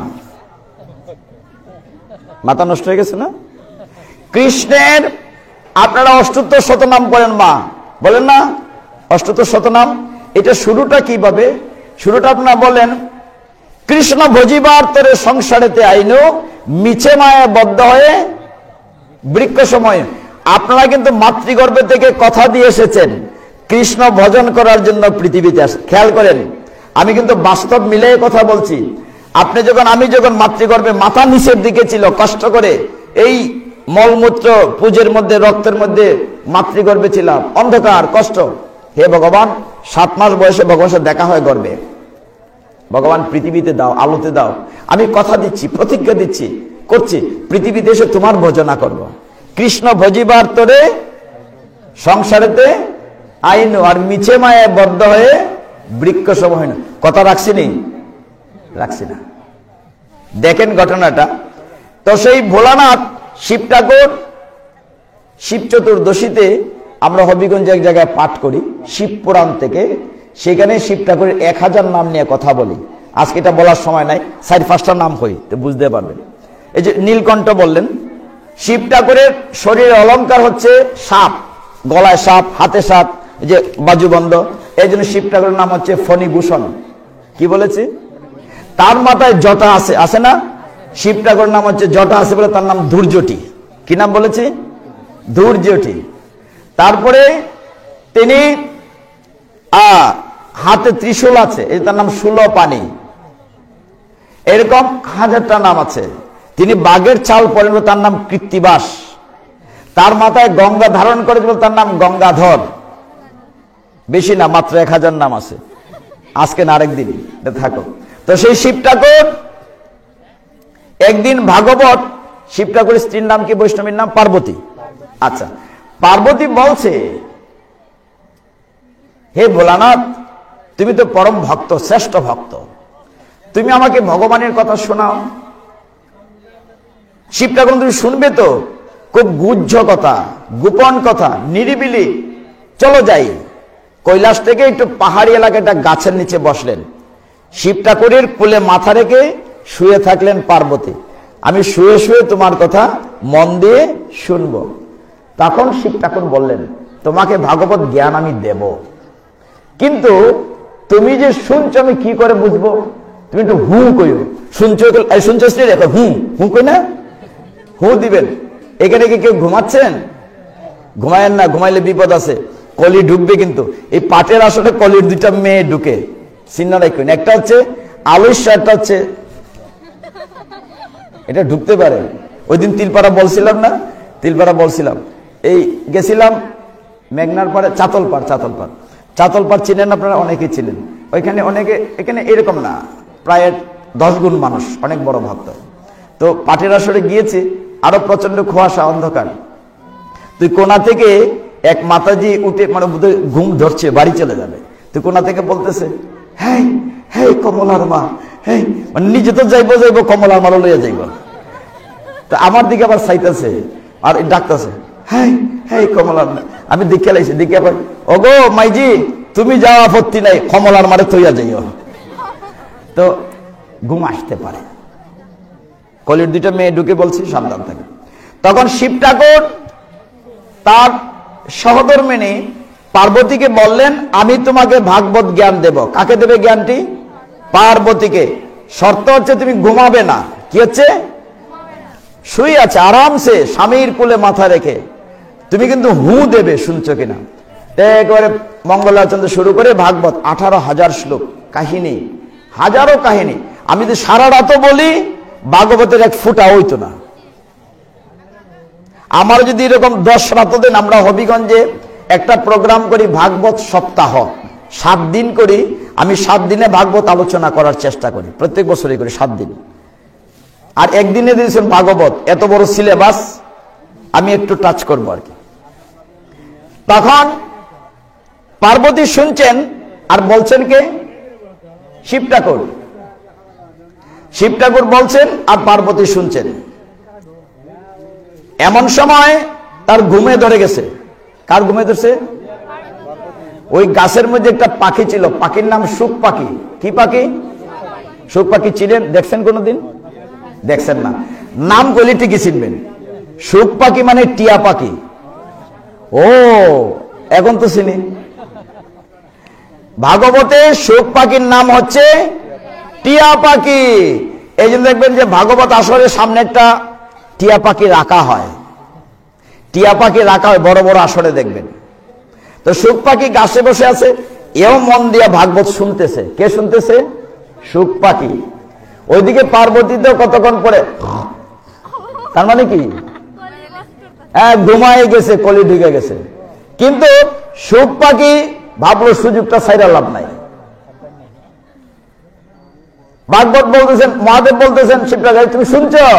সুখ পাখি কয় হুম, মানে শুনতেছে। আর শিবটাকে তো চোখ মুজে বলেই যাচ্ছে, ভাগবত বলে যাচ্ছে, ওম নমঃ ভগবতে বাসুদেবায় বলে যাচ্ছে, মানে বলে যাচ্ছে বলে। আর এদিকে শিব ঠাকুর বলছেন আর পার্বতী ঘুমাচ্ছে। আর মুদিচ্ছে কে? টিয়া পাখি। ওম শ্রীমদ ভাগবতম ব্যাখ্যাস্তোত্র মন্ত্রস্য নারদ ঋষি বৃহতি চন্দ্র শ্রীকৃষ্ণ পরমাত্মা দেবতা ব্রহ্ম বীজম ভক্তি শক্তি জ্ঞান বৈরাগ্য কেলকম। তিনি বলে যাচ্ছেন, এই তুমি শুনছো? পাখি বলছে হুম। তার মানে কি, ভোলানাথ ভাবছেন পার্বতী শুনছে, আর শুনছে কিন্তু সুখ পাখি। সমস্ত ভাগবত যখন বলা শেষ, পার্বতী কেমন লাগলো শুনেছো? ততক্ষণে পার্বতী একদম পুরা নিদ্রা দেবীর কোলে চল। তাইলে তুমি ঘুমাচ্ছ, তাহলে হুঁটা দিল কে? তুমি যে ঘুমাচ্ছ, হুঁটা দিল কে? চারদিকে শিব ঠাকুর দেখছেন। দেখে দেখলেন গাছের উপর একটা টিয়া পাখি। বেটা বেয়াদব, আমি দিছি জ্ঞানটা স্ত্রীরে, আর তুই আমার জ্ঞানটা হাইজে তোকে মেরে ফেলবো। ত্রিশূল নিয়ে তাড়া করেছেন সুখ পাখিকে। আর ওইদিকে বেদব্যাস এই জ্ঞানটি পেয়ে তার স্ত্রীকে বলছেন, যে এত চমৎকার জ্ঞান ভাগবত। তখন আমরা বেশি মনোযোগ হলে হাঁ করে শুনি না, আমরা বলি হাঁ করে শুনছে। তো বেদব্যাসের স্ত্রী হাঁ করে মন দিয়ে স্বামীর কাছ থেকে ব্যাখ্যা শুনছিল। এখন পাখিকে দৌড়াতে স্বর্গমত্ত পাতাল, পাখিও প্রাণভয়ে দৌড়াচ্ছে, শিব ঠাকুর ত্রিশূল নিয়ে দৌড়াচ্ছেন, পেছন পেছন যাচ্ছেন। যেতে যেতে এখন কোথায় আশ্রয় পাচ্ছে না। ওই যে সুখদেবের মা বেদব্যাসের হাঁ করে শুনছিলেন, শেষে সুখ পাখিটি গিয়ে তার মুখের ভিতরে ঢুকে গিয়েছে। কোথায় ঢুকেছে? গর্ভে ঢুকে গেছে। উনি মুখ বন্ধ করে ফেলেছে। এখন শিব ঠাকুর তো প্রচন্ড রেগে মেগে। বেদব্যাস বলছে, ভোলানাথ ব্যাপার কি, তাণ্ডব নৃত্য ঘটনাটা কি? বলে বলো না, একটা পাখি শুনে ফেলেছে, ওকে মারতে হবে। পাখিটি কোথায় গেল? এদিক পাচ্ছি না কেন খুঁজে। বেদব্যাস বলে যে ঠিক জায়গায় আছে। আচ্ছা ভোলানাথ বলেন, জ্ঞানটা তো দিয়েছে, এটা তো ভগবানের জ্ঞান, পাখিকে দিয়েছেন, এটার মাধ্যমে প্রচার হবে। এই সুখ পাখি মাতৃগর্ভে 13 থেকে 18 বৎসর, 13 বৎসর শাস্ত্রে বলছে। মাতৃগর্ভে কত বৎসর ছিল? 13 বৎসর। ভোলানাথ চলে গিয়েছেন। এই সুখ পাখিতে হয়েছে ছিল সুখদেব গোস্বামী। ক্লিয়ার হইল? এই সুখদেব গোস্বামী যখন জন্ম নিলেন, তার পিতা ভাবলেন যে তাকে জ্ঞানটা দেবেন। ছেলে বললেন, আমি মায়ার সংসারে থাকবো না, পৃথিবীতে আসেই নাই, মাতৃগর্ভে কষ্ট হচ্ছে, 9 মাস 10 দিন রাখতেই মায়েদের কষ্ট হয়, কষ্ট হয় না? এই শিশুটি বেরোচ্ছে না পৃথিবীতে, বাবা ছেলে কথা হচ্ছে গর্ভের মধ্যে, বেদপাঠ বলছেন তুমি বেরোচ্ছে না কেন, মায়ের কষ্ট হচ্ছে, বলছে বাবা এই মায়ার সংসারে আমি আসব না। পিতা বলছেন আমি মায়া মুক্ত করে দিচ্ছি পৃথিবী, তিনি প্রার্থনা করে পৃথিবীতে মুহূর্তের জন্য মায়া মুক্ত করলেন। ভাগবত বলছে কতক্ষণ একটা গরুর শিঙের ডগায় একটা সরিষা দানা রাখলে নিচে পড়তে যত সময় লাগে, এই মুহূর্ত মাত্র মায়া মুক্ত করে দিলেন। তখন সুখদেব পৃথিবীতে আসলো, জন্ম নিল, জন্ম নিয়ে থাকলো না, গভীর মঙ্গলে চলে গেল। কেন? মায়ার সংসারে। ছেলেটিকে কি করছে? ছেলেটি জঙ্গলে গিয়ে ভগবানের তপস্যা করছে, মায়ার সংসারে থাকবে না। এইদিকে সুখদেবের কি শুনলো না, যখন বেদব্যাসের কি আশা পূর্ণ হলো, ছেলেকে জ্ঞান দিতে চাইলেন, ছেলে কি থাকলো? থাকলো না। তখন তিনি একটা বুদ্ধি করলেন, জঙ্গলে কাঠুরিয়ারা কাঠ কাটতে যাইতো, লাকড়ি কাটতে যাইতো, তিনি 18,000 শ্লোকের মধ্যে একটা দুইটা শ্লোক বলে দিলেন কাঠুরিয়াকে, যাও তোমরা গিয়ে অন্তত বলো যাতে ছেলেটি আসে। সুখদেব গোস্বামী, ছেলেটি তো আসে না। একদিন ছেলেটি শুনতে লাগলো, অহ বকি ইয়াম স্তন কাল কোটং লেবে গতিং, বলছেন তনু দয়াল শরণং ব্রজেত। শ্লোকগুলো যখন শুনছেন সুখদেব গোস্বামী ভাবলেন এত চমৎকার, এত চমৎকার, হে লাকড়িওয়ালা, হে কাঠুরিয়া, এই শ্লোক কোথায় পেলে? বলে তোমার বাবার কাছে, আমরা তোমার বাবার কাছ থেকে জ্ঞানগুলো শুনেছি, এত সুন্দর ভাগবতের শ্লোক। তখন সুখদেব দৌড়ে আসলো বাবার কাছে, হ্যাঁ বাবা এত জ্ঞান আমাকে দাও। সমস্ত জ্ঞান পেল সুখদেব গোস্বামী পিতার কাছ থেকে, যদিও পাখি রূপে আগেই পেয়েছে, পরিপূর্ণ। সুখদেবকে বলা হয় চলন্ত ভাগবত, জীবন্ত ভাগবত। বর্ণনা দেওয়া হয়েছে ভাগবতে তার দেহের রংটি ছিল নীলাভ, এবং বলা হচ্ছে কানগুলো লম্বা লম্বা ছিল। তখন তার বয়স 16 বৎসর। ষোড়শ বয়সী তরুণের প্রভা, সুকুমার দেহ উন্নত বুক, চারু করতল কমল কোমল, সুন্দর ভ্রুযুগ শোভিত মুখ। বর্ণনা দেওয়া হচ্ছে সুন্দর একটি দেহ, সে আসছে। আর পরীক্ষিত মহারাজ কোথায় আছে এখন? গঙ্গা তীরে। কোথায় আছে? বাড়িঘর ছেড়ে চলে গেছে না, সে অপেক্ষা করছে কার কাছ থেকে এই 7 দিন কাজে লাগাবে। তখন সুখদেব গোস্বামী 16 বৎসরের যুবক, পরনে কোনো কাপড় নাই, দিগম্বর দেহ। বলা হচ্ছে দিগম্বরায় কর্ণস্পর্শী, নেত্র শ্রীকৃষ্ণের মতো, রং শ্যাম। সুখদেবের গায়ে রং শ্যামবর্ণ ছিল। কে আসিল বলো, সবাই চঞ্চল, বেশের নন্দন শ্রী শুক নাম। ব্যাসদেবের ছেলে সুখদেব গোস্বামী।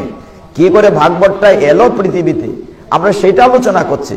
ভাগবতের কাহিনী তো সারা জীবনই শুনেন, এই রাসলীলা শুনেন, পুতনাবধ শুনেন, অগাসুর বগাসুর। ভাগবতটা কি করে এলো এটাকে শুনেন।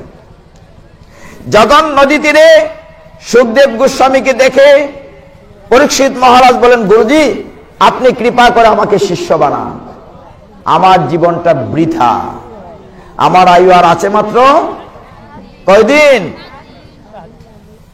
সুখদেব গোস্বামীকে গুরুরূপে বরণ করে কাঁধে করে জল নিয়ে কলসিতে চরণ ধুয়ে ব্যাসাসনে বসালেন। পরীক্ষিত মহারাজ বসে বলেন, ঠিক আছে শোনো, তুমি কি শুনতে চাও? তখন পরীক্ষিত মহারাজ যে প্রশ্ন করিয়েছিলেন, এটা আমাদেরও প্রশ্ন, মন দিয়ে শুনেন। পরীক্ষিত মহারাজ প্রশ্ন করেছেন, হে গুরুজি, একজন মৃত্যু পথযাত্রীর করণীয় কি? আমরা কি মৃত্যু পথযাত্রী না? 10 বছর হোক 20 বছর সবাই যাইবো না, নেই যাইবো না, থাকবো। তাহলে আমরা তো মৃত্যু পথযাত্রী। যারা ঢাকা যায়, ঢাকার বাসে উঠে, সবাই ঢাকার যাত্রী না, নেই তা আমরা মৃত্যু পথযাত্রী না? পরীক্ষিত মহারাজ যে এটা প্রশ্ন করেছেন সুখদেবের কাছে, এটা আমাদেরও তো প্রশ্ন, যদিও আমরা কেউ করি না। আমরা ভাবি যে সবাই মইরা গেল, বোধ আমি মরতাম না। হ্যাঁ, হইলেই তেলে কথাটা আগে। এই যুধিষ্ঠিরা কয় ভাই ছিলেন? 5 ভাই ছিলেন। যুধিষ্ঠির, ভীম, অর্জুন, নকুল, সহদেব 5 ভাই ছিলেন। তারা যখন রাজ্য ত্যাগ করে ওই যখন পরীক্ষিতের রাজ্যভার দিয়ে স্বর্গারোহণ পর্বে হেঁটে স্বর্গে যাচ্ছিলেন, মনে আছে? হেঁটে যাচ্ছিলেন 5 ভাই। তার আগে তারা যখন বনে ছিলেন, বনবাসে, তখন একদিন এক ঋষির যজ্ঞের লাকড়ি হরিণের শিঙে করে নিয়ে গিয়েছিল। বলছিলেন ঋষি যে এটা এনে দাও। সবাই দৌড়াদৌড়িকে ক্লান্ত হয়েছে, পিপাসার্ত হয়েছে। তখন বলছিল যে একটু জল আছে কিনা কোথাও দেখুন, পিপাসা দূর করার জন্য। ভীম গিয়েছে, গিয়ে দেখে একটা বড় পুকুর আছে। আপনার পিছনে যে মুরব্বী, উনি এগুলা সুন্দর জানেন, উনাকে দেখে কথাটা মনে হয়েছে, প্রেমানন্দ সরকার। তো ভীম গিয়ে দেখে বড় একটি পুকুর, জল আনবে। ভাই বলেছে পিপাসার্ত। যেই জল স্পর্শ করতে গেছে, যেটা বক পাখি, ধর্মরূপ বক পাখি বলে, সাবধান, জল ছুঁইবে না, আমার প্রশ্নের উত্তর দাও, না পারলে কিন্তু পাথর হয়ে মরে যাবে। এত বড় গায়ে গতরে মোটা ভীম উত্তর দিত কি? সে জল নিতে চাইছে, সে মারা গিয়েছে। এক এক করে সবাই মারা গেছে। শেষে এসেছেন যুধিষ্ঠির মহারাজ। আসার পরে বলছেন তুমি ভাইয়ের মতো মরবে না, উত্তর দিবে। যুধিষ্ঠির বলছেন উত্তর আমি দেব। কি প্রশ্ন? বক পাখিরূপী ধর্ম প্রশ্ন করেছিল অনেকগুলো। একটা প্রশ্ন ছিল কিমাশ্চর্যম বসুন্ধরা, এই পৃথিবীতে সবচেয়ে আশ্চর্য কোনটি? যুধিষ্ঠির উত্তর দিয়েছিলেন প্রত্যেক দিন আমরা একটা জিনিস দেখি বা শুনি, নিজের আত্মীয় বা অনাত্মীয়, নিজের ধর্মের বা অন্য ধর্মের কেউ না কেউ মারা যায়। বল হরি হরি বল অথবা ইন্নালিল্লাহ আমরা শুনি, দেখি, কিন্তু আমি এমন ভাবে জীবন যাপন করি মনে হয় আমি বোধহয় জীবনেও মরব না। এইটি হচ্ছে পৃথিবীর সবচেয়ে আশ্চর্য। বলেন ঠিক কিনা? প্রত্যেক দিন কিন্তু আমরা দেখছি বা শুনছি আমার আত্মীয় মারা যাচ্ছে, অনাত্মীয়, স্বজাতি, অন্য জাতি, কিন্তু আমি এমন ভাবে জীবন আচরণ করি সব মরে গেলে বোধ আমি মরতাম না। এইটি হচ্ছে সবচেয়ে আশ্চর্য। সুখদেব গোস্বামী সেটা বুঝতে পেরেছিলেন। তিনি বলেছিলেন, প্রশ্নটি কি মনে আছে? সুখদেব গোস্বামী যে পরীক্ষিত মহারাজ কি প্রশ্ন করেছিলেন? একজন মৃত্যু পথযাত্রীর করণীয় কি? সুখদেব বললেন, হে রাজন, চমৎকার প্রশ্ন করেছেন। আপনার দাদা, গ্র্যান্ডফাদার অর্জুন যে প্রশ্ন করেছিল কুরুক্ষেত্রের যুদ্ধক্ষেত্রে কৃষ্ণকে, তার চেয়ে অনেক গরিয়সী, কথাটা হচ্ছে গরিয়সী প্রশ্ন করেছ। তোমার দাদা অর্জুন কৃষ্ণের কাছে প্রশ্ন করেছিল আমার কর্তব্য কি? আমি কি যুদ্ধ করব না বাড়ি চলে যাব? আত্মহত্যা করব না করব না? আর তুমি প্রশ্ন করেছ একজন মৃত্যু পথযাত্রীর করণীয়। আমরা সকলে মৃত্যু পথযাত্রী, আমাদের কি করণীয়? এইটা আসল কথা। তখন সুখদেব গোস্বামী উত্তর দিলেন, এটা মনে রাখবেন, মৃত্যু পথযাত্রীর করণীয় হচ্ছে 3টি কাজ। 3টি কাজ। প্রথম কাজটি হচ্ছে, হে পরীক্ষিত মহারাজ, মৃত্যুকে ভয় না পাওয়া। কি বলছে? কিন্তু মৃত্যুকে আমরা ভয় পাই, কারণ আমার তো প্রিপারেশন নাই মৃত্যুর জন্য। একজন ছাত্র বা ছাত্রী যদি ভালো লেখাপড়া করে, মাস্টার বাবুরা এখানে আছেন, ভালো প্রস্তুতি থাকে, পরীক্ষাটা ডরাইবনি, তার প্রস্তুতি আছে, কিন্তু সারা বছর যদি লেখাপড়া করে না, পরীক্ষায় ডরাইবনি, ভয় থাকবে। এখন আমার মানব জীবন পেয়ে ভগবানের কাজ করলাম না, সঠিক কাজ করলাম না, প্রস্তুতি নিলাম না, তাহলে মৃত্যুকে ভয় আমরা পাবো। প্রথম কাজটি হচ্ছে মৃত্যুকে ভয় না পাওয়া। দ্বিতীয় করণীয় কি? দ্বিতীয় করণীয় হয়েছে যে অনাসক্ত রূপ অসিদার আসক্তি ত্যাগ করা, মায়া ত্যাগ করা। তৃতীয় করণীয় কি? তৃতীয় ভগবানের রাতুল চরণে মজে কর্তব্য চালিয়ে যাওয়া। হরি বল, আমাদের কর্তব্যটা। তখন সুখদেব গোস্বামী বললেন, হে পরীক্ষিত, তুমি যথার্থ ব্যক্তি ভাগবত শোনার জন্য।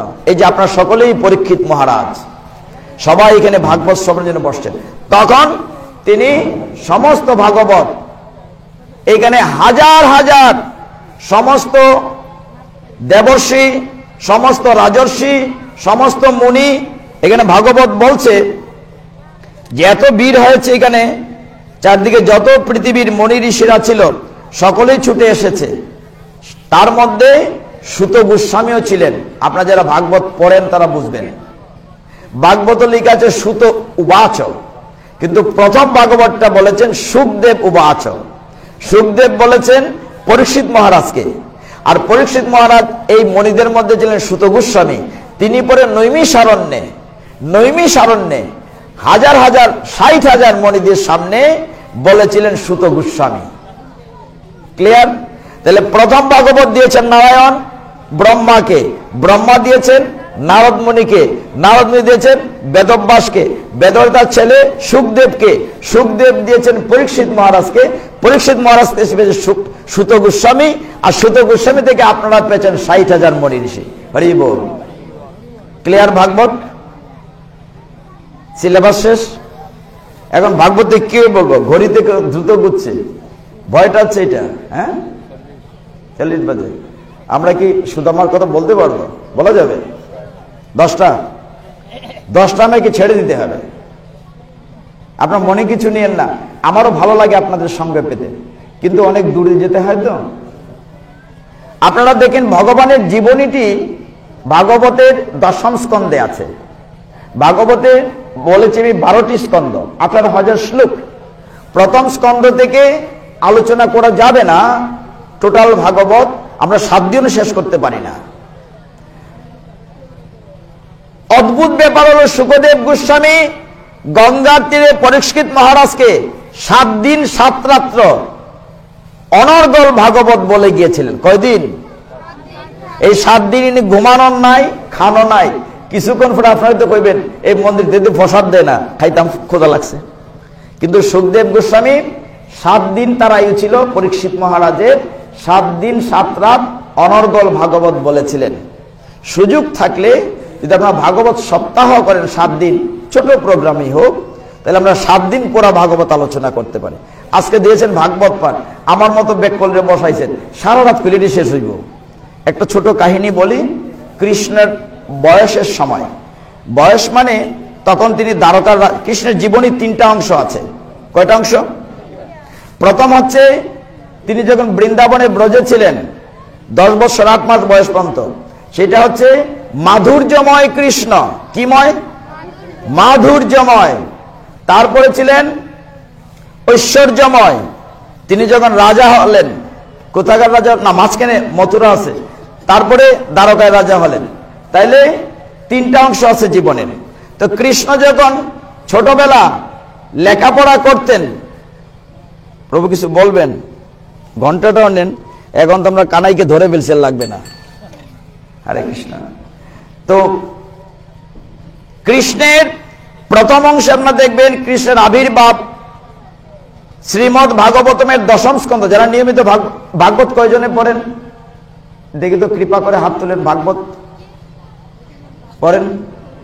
ওই দিন তিলপাড়া একটা বই দেখছিলাম, স্টেজে ছিল অমল পুরাণ। ভাগবত কেউ পড়েন? একজন পাওয়া গেল, ভেরি গুড। আপনারা সকলে একটু হরি বল বলি মাতাজি না, হরি বল। আরো জেলে হরি বল, হরি বল। মাতাজির উদ্ধ্বনি করেন না, হরি বল, হরি বল।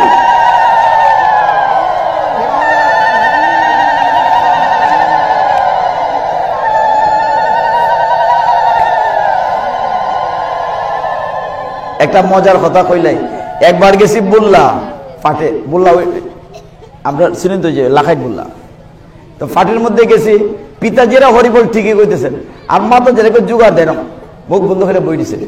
আমি কইলাম অসুবিধা নাই, উলুধ্বনি জোগাড় না দিলে, যারা উলুধ্বনি জোগাড় দিবেন না পরের জন্মে ব্যাং হইয়া জন্মাইবেন। এরপর দেখা যায় এমন জোরে শুরু করছে ব্যাং হইতে চায় না, ঠিক না? আর এতে গেলাম সেদিন বাজিতপুর, কিশোরগঞ্জের বাজিতপুর, সরারচর, সেইখানে দেখলাম মাতাজিরা বলা লাগে নাই, কেবল তাদেরকে থামাইছি এটা বন্ধ করেন, এত বেশি উলুধ্বনি করছিলেন। কোথায় ছিলাম? কৃষ্ণের জীবনীতে তিনি 125 বৎসর লীলা করেছেন। কত বৎসর? তিনি ব্রজ বৃন্দাবন এবং অক্রূরের রথে করে মথুরায় গিয়ে কংসকে যখন বধ করেছেন, এখানে 12 বৎসর, এখানে 13 বৎসর, দুই জায়গায় হলো 25 বৎসর। আর দ্বারকার রাজা ছিলেন 100 বৎসর। যখন দ্বারকার রাজা ছিলেন তখন কুরুক্ষেত্রে যুদ্ধ হয়েছিল, তিনি পিসির কথায় পঞ্চ পাণ্ডবের রথের সারথি হয়েছিলেন। ক্লিয়ার? এর চেয়ে সংক্ষেপে হওয়া যেত না। তো ভগবান শ্রীকৃষ্ণ কত বৎসর? 125 বৎসর লীলা করেছিলেন। তিনি যখন দ্বারকার রাজা ছিলেন, ছোটবেলার কাহিনী তো একটা বলে ফেলছি, মাখনের কথা, বড়বেলার একটা কথা বলি। সেই ভাগবতে দশম স্কন্ধে কৃষ্ণের আবির্ভাব থেকে শেষ পর্যন্ত কিছু বাকি থাকে, বাকিটা ভাগবতে নাই, আরেকটা গ্রন্থে আছে, তার নাম হচ্ছে হরিবংশ। হরিবংশ গ্রন্থে বাকিটা আছে। দশম স্কন্ধে অধ্যায় হচ্ছে 91টা, দুইটা পার্ট, পূর্বার্ধ উত্তরার্ধ। উত্তরার্ধ থেকে বলি, সেখানে 80-81 অধ্যায়। কত অধ্যায়? সেখান থেকে বলি। তাহলে 10টার ভিতরে শেষ করতে পারি কিনা চেষ্টা করব। ভগবান শ্রীকৃষ্ণ যখন ব্রজ থেকে মথুরায় এলেন কংসকে মারার জন্য, আপনাদের মতো গোপিনীরা অক্রূরের রথের সামনে শুয়ে পড়ল যে রথ আমাদের বুকের উপর দিয়ে নিয়ে যাও, তবু কানাইকে নিয়ে যাবে না, তবু নিয়েই যাওয়া হলো। কংসকে মারলেন, হত্যা করলেন। তিনি তার বাবা উগ্রসেনকে রাজত্ব দিলেন, নিজে থেকে গেলেন, সেখানে থাকলেন 13 বৎসর। তারপরে যখন তিনি 13 বছর থাকা অবস্থায় ভগবান শ্রীকৃষ্ণ পড়াশোনা করেছেন কোন মুনির আশ্রমে? সন্দীপনী মুনির আশ্রমে। মনে আছে? মনে নাই? ভাগবত পড়ছো না তুমি? ভগবান কৃষ্ণ যে স্কুলে পড়াশোনা করেছেন সন্দীপনী মুনির আশ্রমে। অনেকেই ওই মুনির আশ্রমে ভগবান কৃষ্ণ, তার বড় ভাই বলরাম আর তার এক বন্ধু ছিল ঘনিষ্ঠ, তার নাম হচ্ছে সুদামা। সুদামা বিপ্র, মানে সুদামা ব্রাহ্মণ। 3 বন্ধু লেখাপড়া করতেন। এখন আমরা ওই জায়গাটিতে যাব খুব মন দিয়ে। ভগবান যখন ছোটবেলা একসাথে পড়াশোনা করতেন, তার বন্ধু বলরাম সহ, যখন পড়া শেষ হয়েছে, গুরুমা তাদেরকে বিদায় দিলেন। তার ভিতরে অনেক কাহিনী আছে। কৃষ্ণ চলে আসলেন দ্বারকাতে। কোথায় আসলেন? দ্বারকায়। দ্বারকায় এসে রাজা হলেন, মহারাজা হলেন। ভগবানের পরিবার অনেক বড় ছিল, 16,108 জন। ভগবানের স্ত্রী কতজন ছিল? 16,108 জন। এত বড় পরিবার, প্রত্যেক মহিষীর করে 10টা করে বাচ্চা ছিল। তাহলে কত বড় পরিবার ছিল কৃষ্ণের? ক্যালকুলেটর লাগবে। কোনদিন কি দেখছেন এত বড় পরিবার নিয়ে কৃষ্ণ গালে হাত দা বই দিয়েছে, কেমনি সংসার চলতো? বাজার কি তাই তো? এরকম কোনো ছবি আছে? নাই। তো ভগবান 16,108 মহিষীর জন্য আলাদা ভবন করেছিলেন। সবার গৃহে একই সাথে সবাই দেখতে আসেন। সেই ভগবান যখন দ্বারকার রাজা, ভগবানের 16,108-এর মধ্যে যারা প্রধান প্রধান রানী ছিলেন, 1 নম্বর ছিলেন রুক্মিণী, নাম শুনেছেন? 2 নম্বর ছিলেন সত্যভামা, শুনেছি। 3 নম্বর ছিলেন জাহ্নবী, জাম্বুবতী, ওই যে জাম্বুবানের মেয়ে, সত্রাজিতের মেয়ে সত্যভামা। এইদিকে যাই না। প্রধান রমণীর কি নাম বলছি? প্রথম যে রুক্মিণী। আচ্ছা, রুক্মিণী। তো রুক্মিণী দেবী কে বলা হয় সাক্ষাৎ লক্ষ্মী। একদিন, আমরা পিছনে কথা না বলি প্লিজ। একদিন ভগবান কৃষ্ণ ভোরবেলা, দ্বারকার যখন রাজা, তখন তিনি ভোরে উঠে বাঁশরি বাজাচ্ছেন খুব করুণ সুরে। ওই যে আমরা নাম গানের ভোরে ললিত, ললিত একটা সুর হয় না, ললিত তো বলে। এটা যে ভোরবেলা যখন সুর বাজাচ্ছেন কৃষ্ণ, হে ভক্তগণ, রুক্মিণী দেবীর ঘুম ভেঙে গেল। তিনি দেখলেন কৃষ্ণ বাঁশরি বাজাচ্ছেন আর চোখ দিয়ে তার টপ টপ করে জল পড়ছে। হে জনার্দন, হে জনার্দন, তুমি কাঁদছো কেন? বলে, লক্ষ্মী, আমার এক বন্ধু, আমার এক ক্লাসমেট ছিল সুদামা, তার কথা মনে করে কাঁদছি। গুরুগৃহে আমরা একসাথে পড়াশোনা করতাম। আমরা 3 জন বন্ধুকে ভুলি না জীবনে। 3 জন বন্ধু কি জানেন? একজন হচ্ছে ক্লাসমেট, একজন হচ্ছে ফ্লাশমেট, আর একজন হচ্ছে গ্লাসমেট। বুঝতে পেরেছি? এই তিনজন বন্ধুকে আমরা ভুলি না।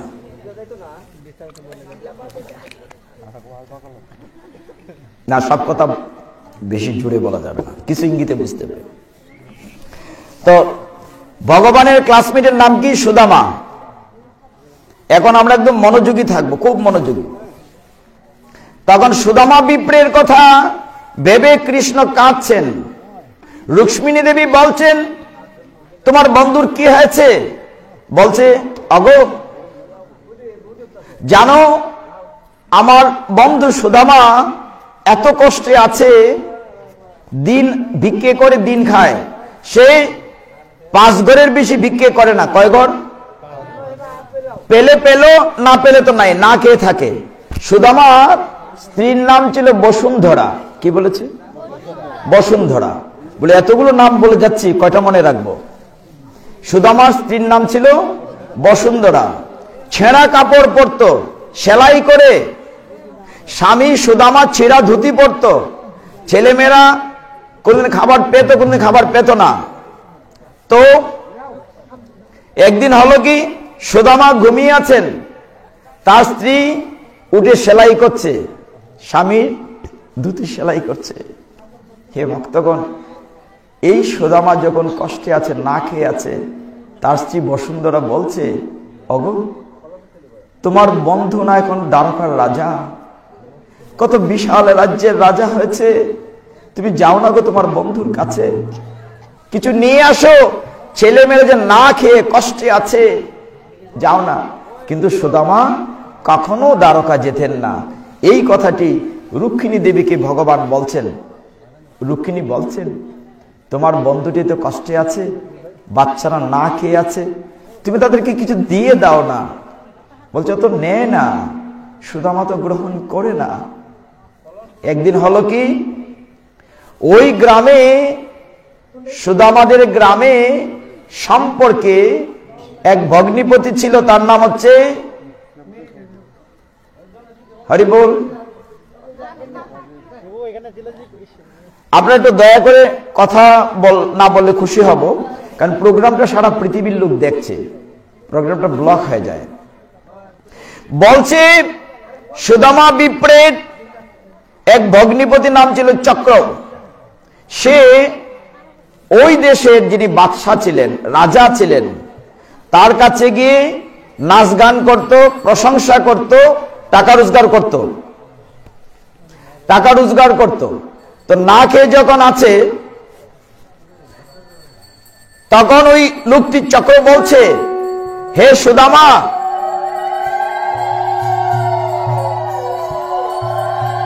বলছে, হে সুদামা, তুমি আমার সাথে চলো, বাদশার কাছে যাই।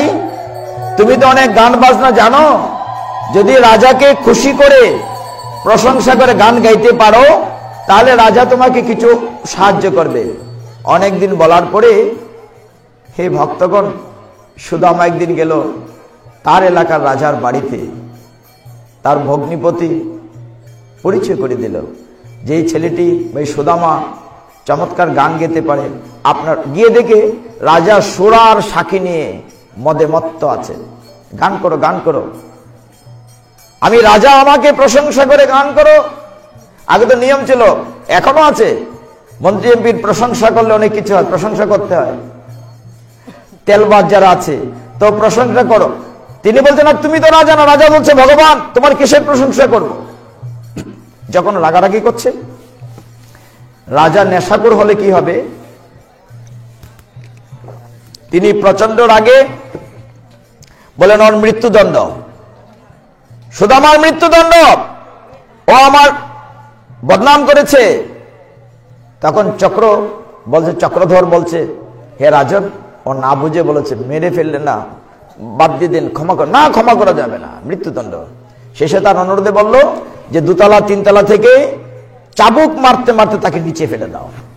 হে ভক্তগণ, সুদামার সারা গায়ে রাজার লোকেরা চাবুক দিয়ে মারতে মারতে নিচে ফেলে দিল। কোনো তো সাহায্য পেলেন না। তিনি বাড়িতে ফিরে আসলেন, সমস্ত রক্তাক্ত। স্ত্রী দেখে বলল, তোমাকে আমি কি করে সাহায্য করি? বসুন্ধরা তার গায়ে তৈল দিচ্ছে ছিলা জায়গায়। সুদামা বলছে, ওগো তৈল দিবেন আমার গায়ে। আর সুদামা কি করতো জানেন? দৃশ্যটি কেমন কৃষ্ণ দেখেছিলেন রুক্মিণীকে? যাই পেত ভগবানকে না দিয়ে সে খেত না। ভিক্ষা করে যদি একটা চালও পেত, একদিন রুক্মিণীকে দেখাচ্ছে কিচ্ছু নাই ঘরে খাবার, ভিক্ষা পায়নি, একখানা তন্দুল চাল ছিল, এই চালখানা অর্ধেক ভেঙে কৃষ্ণকে অর্ধেকটা দিয়ে অর্ধেকটা আস্বাদন করছে। রুক্মিণী এই হচ্ছে আমার বন্ধু সুদামা। সব সময় বলতেন কথায় কথায় চলতে চলতে শ্রীকৃষ্ণ শ্রীকৃষ্ণ। সুদামা কি বলতেন? শ্রীকৃষ্ণ শ্রীকৃষ্ণ।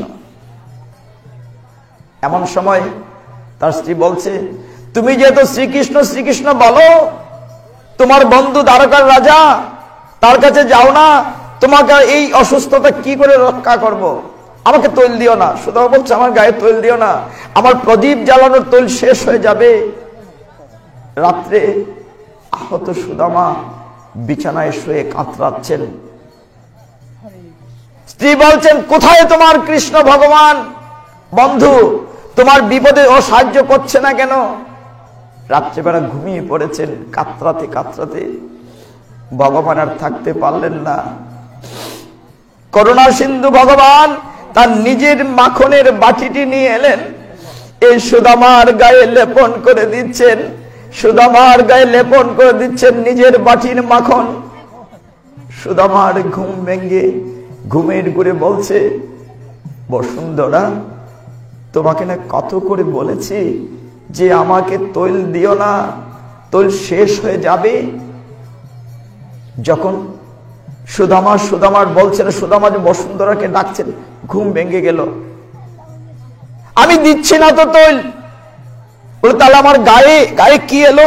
চেয়ে দেখেন সারা গায়ে মাখন লেগে আছে, খাটের মধ্যে মাখনের বাটিখানা পড়ে আছে। স্বয়ং ভগবান তোমার গায়ে মাখন দিতে এসেছেন। এই সুদামা, ওগো আর যে কষ্ট সহ্য হচ্ছে না, ছেলেরা না খেয়ে আছে, যাও না গো, দ্বারকাতে তোমার বন্ধু আজকে রাজা হয়েছে, দ্বারকাতে যাও। অনেক দিন বলার পরে সুদামা ভাবছে, যাই। স্ত্রীকে বলছে, বসুন্ধরা, তুমি কটা দিন সংসার দেখো, আমার ফিরতে দেরি। খালি পায়ে, নাঙ্গা পায়ে রাস্তায় পাথর কাটা বিদে আছে, তপ্ত সূর্য মাথার উপরে প্রখর রৌদ্রের মধ্য দিয়ে নাঙ্গা পায়ে সুদামা যাবে কৃষ্ণের বাড়িতে। ওগো, আমি যে বন্ধুর বাড়িতে যাব, কারো বাড়িতে গেলে খালি হাতে যাই কি করে? কিছু তো একটু নিয়ে যাব। এখন কি নিয়ে যাবো? ঘরে তো কিচ্ছুটি নেই, অতিথি যাব। স্ত্রী বলছে, তুমি একটু অপেক্ষা করো, দেখি কিছু পাওয়া যায় কিনা। তিনি 5 ঘর ভিক্ষা করে কিছু চিরা পেলেন, চিপিটাক, 1 মুষ্টি 2 মুষ্টি করে চিরা। সুদামার তো গায়ে ছিন্ন বস্ত্র, উত্তরীর এক কোনায় গিট বেঁধে চিরা দিলেন। সুদামা সেটা কাঁধে ফেলে হাঁটছেন আর বলছেন, শ্রীকৃষ্ণ শ্রীকৃষ্ণ। হে ভক্তগণ, যেতে যেতে সুদামা অনেক পথ পাড়ি দিয়ে পায়ে কাটা বিঁধল, পায়ের নিচে নোংরা কর্কশ মাটি, নুড়ি পাথর, তপ্ত মরুভূমির মতো, মাথার উপরে প্রখর রৌদ্র করজ্জ্বল। সেই অবস্থায় সুদামা যেতে যেতে দূরে দেখলো, ওই তো চলে এসছি দ্বারকা। আর একটু জায়গা পিপাসার্থে বাজারে উঠলেন সুদামা, কূপ থেকে জল নিয়ে পান করবেন। একে ওকে জিজ্ঞাসা করছেন, ওই যে তোমাদের রাজা, লোকটি তো আছে না এই এলাকায়, তুমি কে গো? বলে, আমি সুদামা। তোমরা জানো তোমাদের রাজা হচ্ছে আমার বন্ধু। সবাই ভাবলো নিশ্চিত পাগল, রাজার বন্ধু কি এরকম হয়? ছিন্ন বস্ত্র, রাজার সাথে তো কোনো মিল নেই। সুদামা আরেকটু হাঁটতে লাগলো, সবাই ঠাট্টা করছে, এ কি করে রাজার বন্ধু হয়?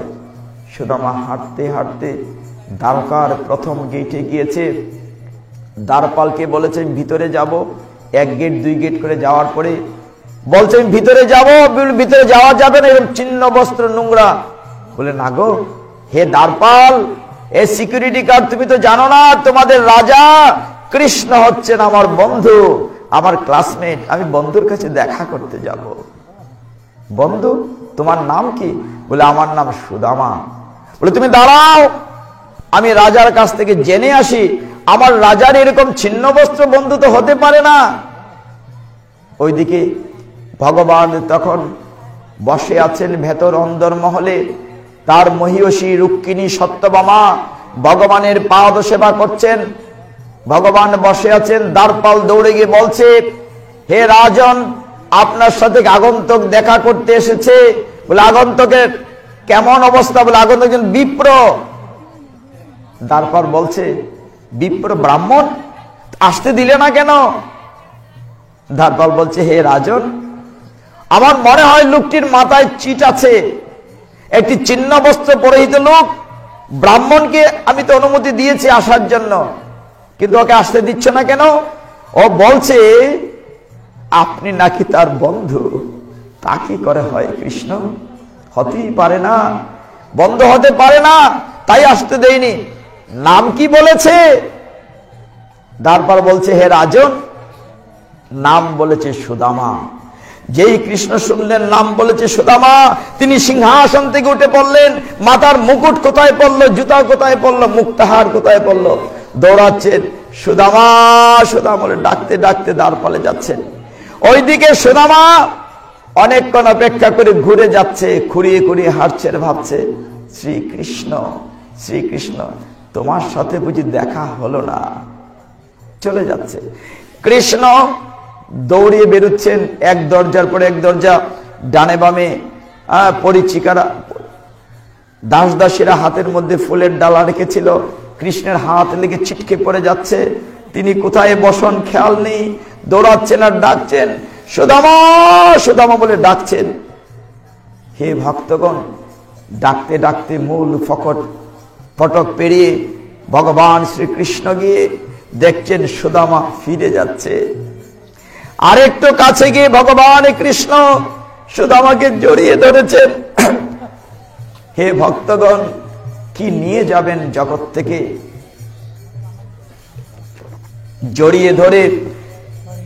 জড়িয়ে ধরে সুদামাকে কৃষ্ণ বলছেন, হে হে বন্ধু, তোমার কি একটু মায়া দয় নাই আমার জন্য? এতদিন পরে এলে আর আমার সাথে তুমি দেখা না করে চলে যাচ্ছ। সুদামা, আমি তো এখন এই রাজ্যের রাজা, তুমি আমার সাথে দেখা না করে চলে যাচ্ছ। জড়িয়ে ধরে কাঁদছেন কৃষ্ণ। ওঠো, রথে উঠো, ফিরে আসো, তুমি আসো আমার সাথে, রাজ্যে আসো, তুমি আমার বন্ধু। যখন জড়িয়ে ধরে কাঁদছেন সুদামা, তার জীবনটি সার্থক হয়েছে। হে বন্ধু, তুমি আমাকে মর্যাদা দিচ্ছ। সাথে সাথে হে ভক্তগণ, সুদামাকে টেনে নিয়ে ভিতরে নিয়েছেন। কৃষ্ণ হাতে ধরে নিয়ে নিজে যে আসনটি ছিল সেই সিংহাসনে বসিয়েছেন। সুদামাকে সিংহাসনে বসিয়ে সমস্ত রানী থেকে ডাকছেন যে তুমি কোথায়, তোমরা আসো, আসো, কোথায় আছো, আসো, আমার বন্ধু এসেছে এতদিন পরে।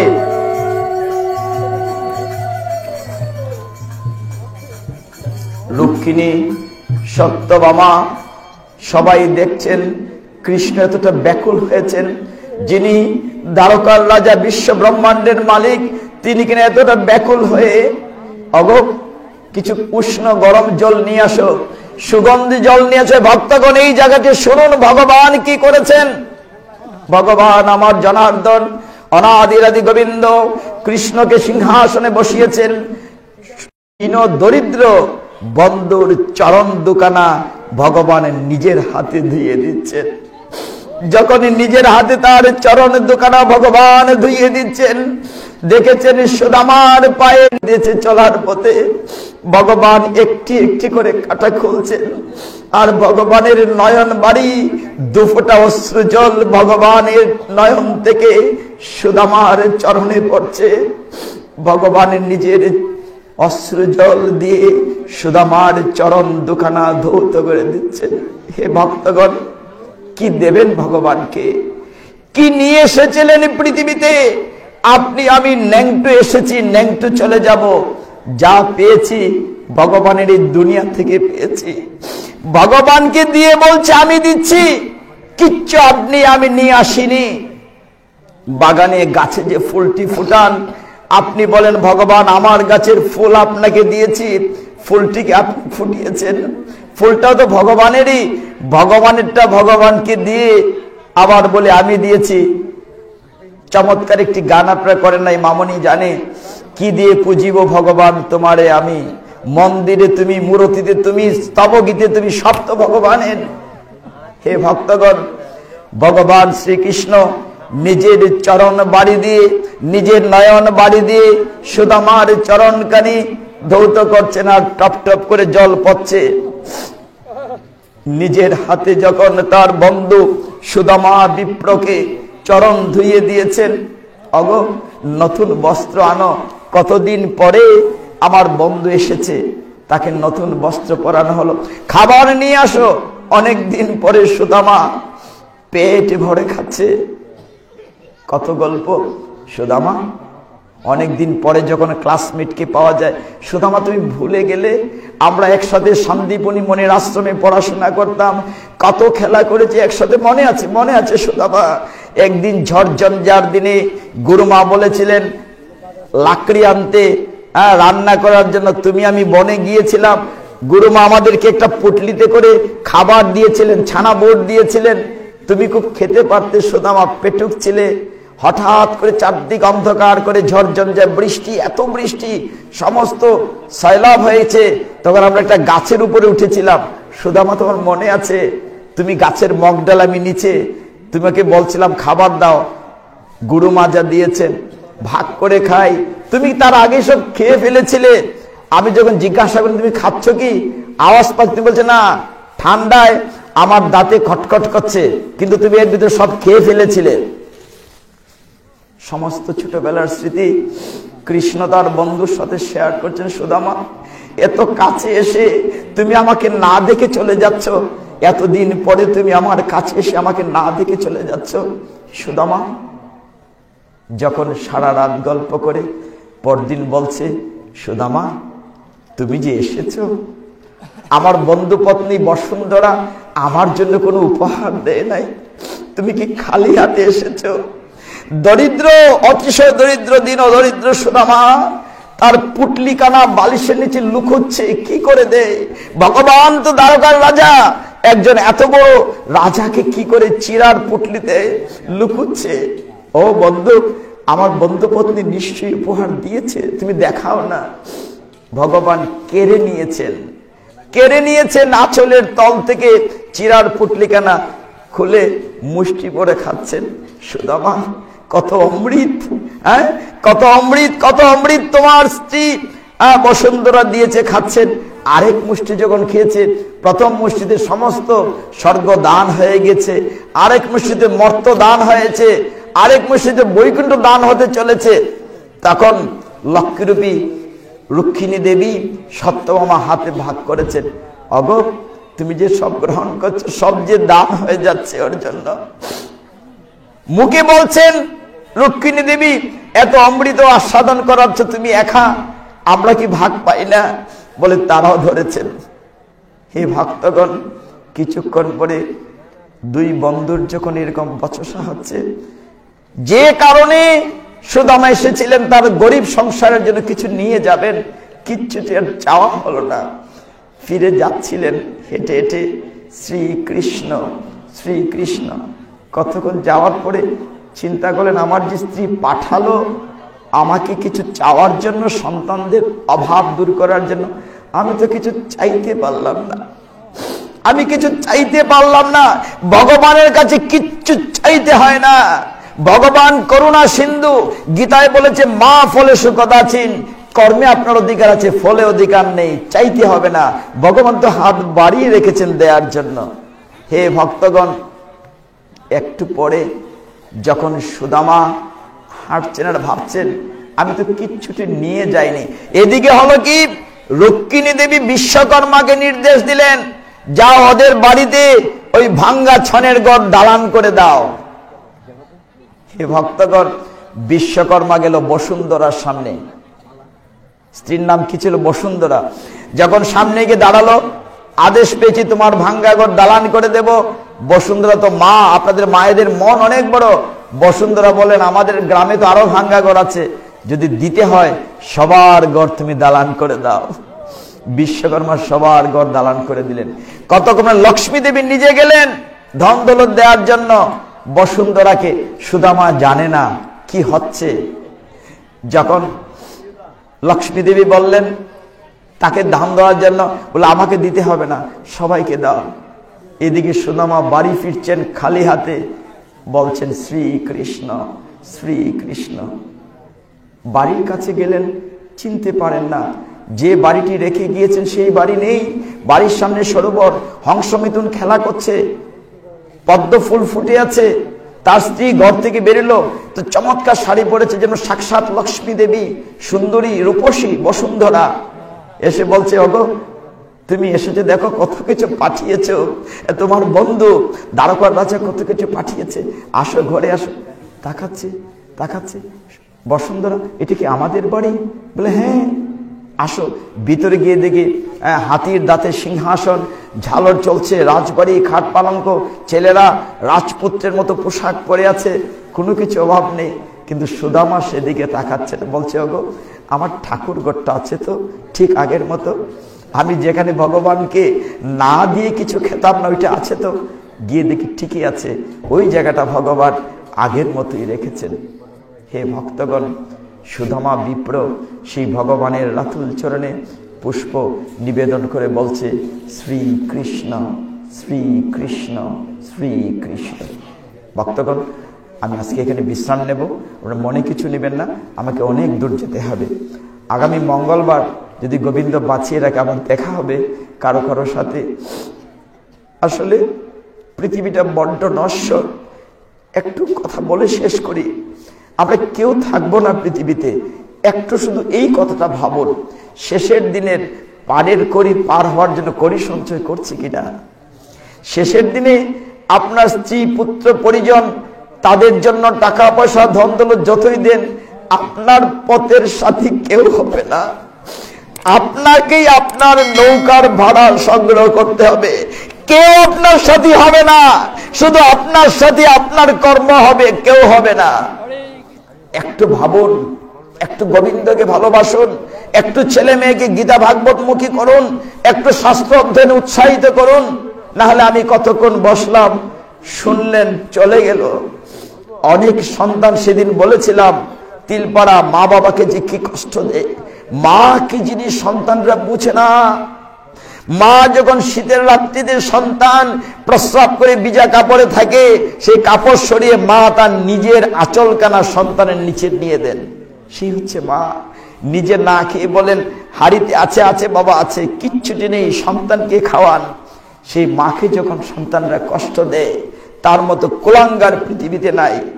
কাজে যতই করবেন, সেদিন আমি কলিযুগের লক্ষণ নিয়ে বলেছিলাম তিলপাড়া, নিজেদের একটু চিন্তা করুন, একটু ভগবানকে ভালোবাসুন, একটু গীতা ভাগবত ভালোবাসুন, একটু ধর্মসঙ্গ করুন, কিচ্ছু যাবে না সাথে, সব পরে থাকবে। শুধুমাত্র আপনার স্বীকৃতিটুকু যাবে। আজকে যতটুকু শ্রবণ করেছেন, ভাগবত বলছে শ্রবণং মঙ্গলম, ওইটুকু সাথে যাবে, কিচ্ছুটি সাথে যাবে না। একটু গীতামুখী হই। আমার ভুল ত্রুটি ক্ষমা করবেন, আমি আর সময় দিতে পারছি না, 15 মিনিট বেশি হয়ে গিয়েছে, আমাকে অনেক দূর যেতে হবে। আমার জন্য কৃপা আশীর্বাদ করবেন। আমি একটি এতিম সন্তান, আমি মা বলতে পারিনি এমনটি অবস্থায়। আমি যখন শুনেছি, আমার বাবার স্মৃতি মনে আছে, বাবা যখন আমাকে ছেড়ে চলে যান, আমি তখন ক্লাস 3-তে পড়তাম, আমার বয়স তখন 8 বছর। আমার মা যখন আমাকে ছেড়ে চলে যান, আমি শুনেছি আমার 1.5 বছর ছিল। I don't know what kind of lady she was. এই কারণে আমি আমার যত উপার্জন আছে, চাকরি করে যা পেয়েছি, সব ভগবানকে দিয়ে দিয়েছি, ভগবানেরটাই ভগবানকে দিয়েছি। আমি প্রচণ্ড গরিব, আমার কিচ্ছু নাই। আপনাদের হবে ইস্কন মন্দিরে যাবেন, দেখবেন বড় একটা ছাত্রাবাস আছে 3 তলা, পরিক্রমা মন্দির একটা আছে, ওইখানে আছে সিংহ, এই পাগল শঙ্করে ফান্দাকে একটা পরিক্রমা মন্দির করে দিয়েছি, চুনারগড়ের একটা মন্দির করে দিয়েছি, তারপরে আরেকটা জকিগঞ্জ করে দিয়েছি। আমার যা ছিল সব ভগবানের। কিচ্ছু সাথে যাবে না, সব পরে থাকবে। একটু ভগবানকে ভালোবাসুন, আমার বলতে ক্ষমা করবেন। ওম যদস্কর পরিভ্রষ্ট মাত্রাহীন ইয়দ্ভবৎ পূর্ণম সত্ত্বম তৎপ্রসাদা জনার্দন। হরে কৃষ্ণ কৃষ্ণ কৃষ্ণ হরে হরে, হরে রাম রাম রাম হরে হরে, হরে কৃষ্ণ কৃষ্ণ কৃষ্ণ হরে হরে, হরে রাম রাম রাম হরে হরে, হরে কৃষ্ণ কৃষ্ণ কৃষ্ণ হরে হরে, হরে রাম রাম রাম হরে হরে। হরে তৎসৎ। ক্লোজ করে দেন। ব্যাপারটা হচ্ছে কি,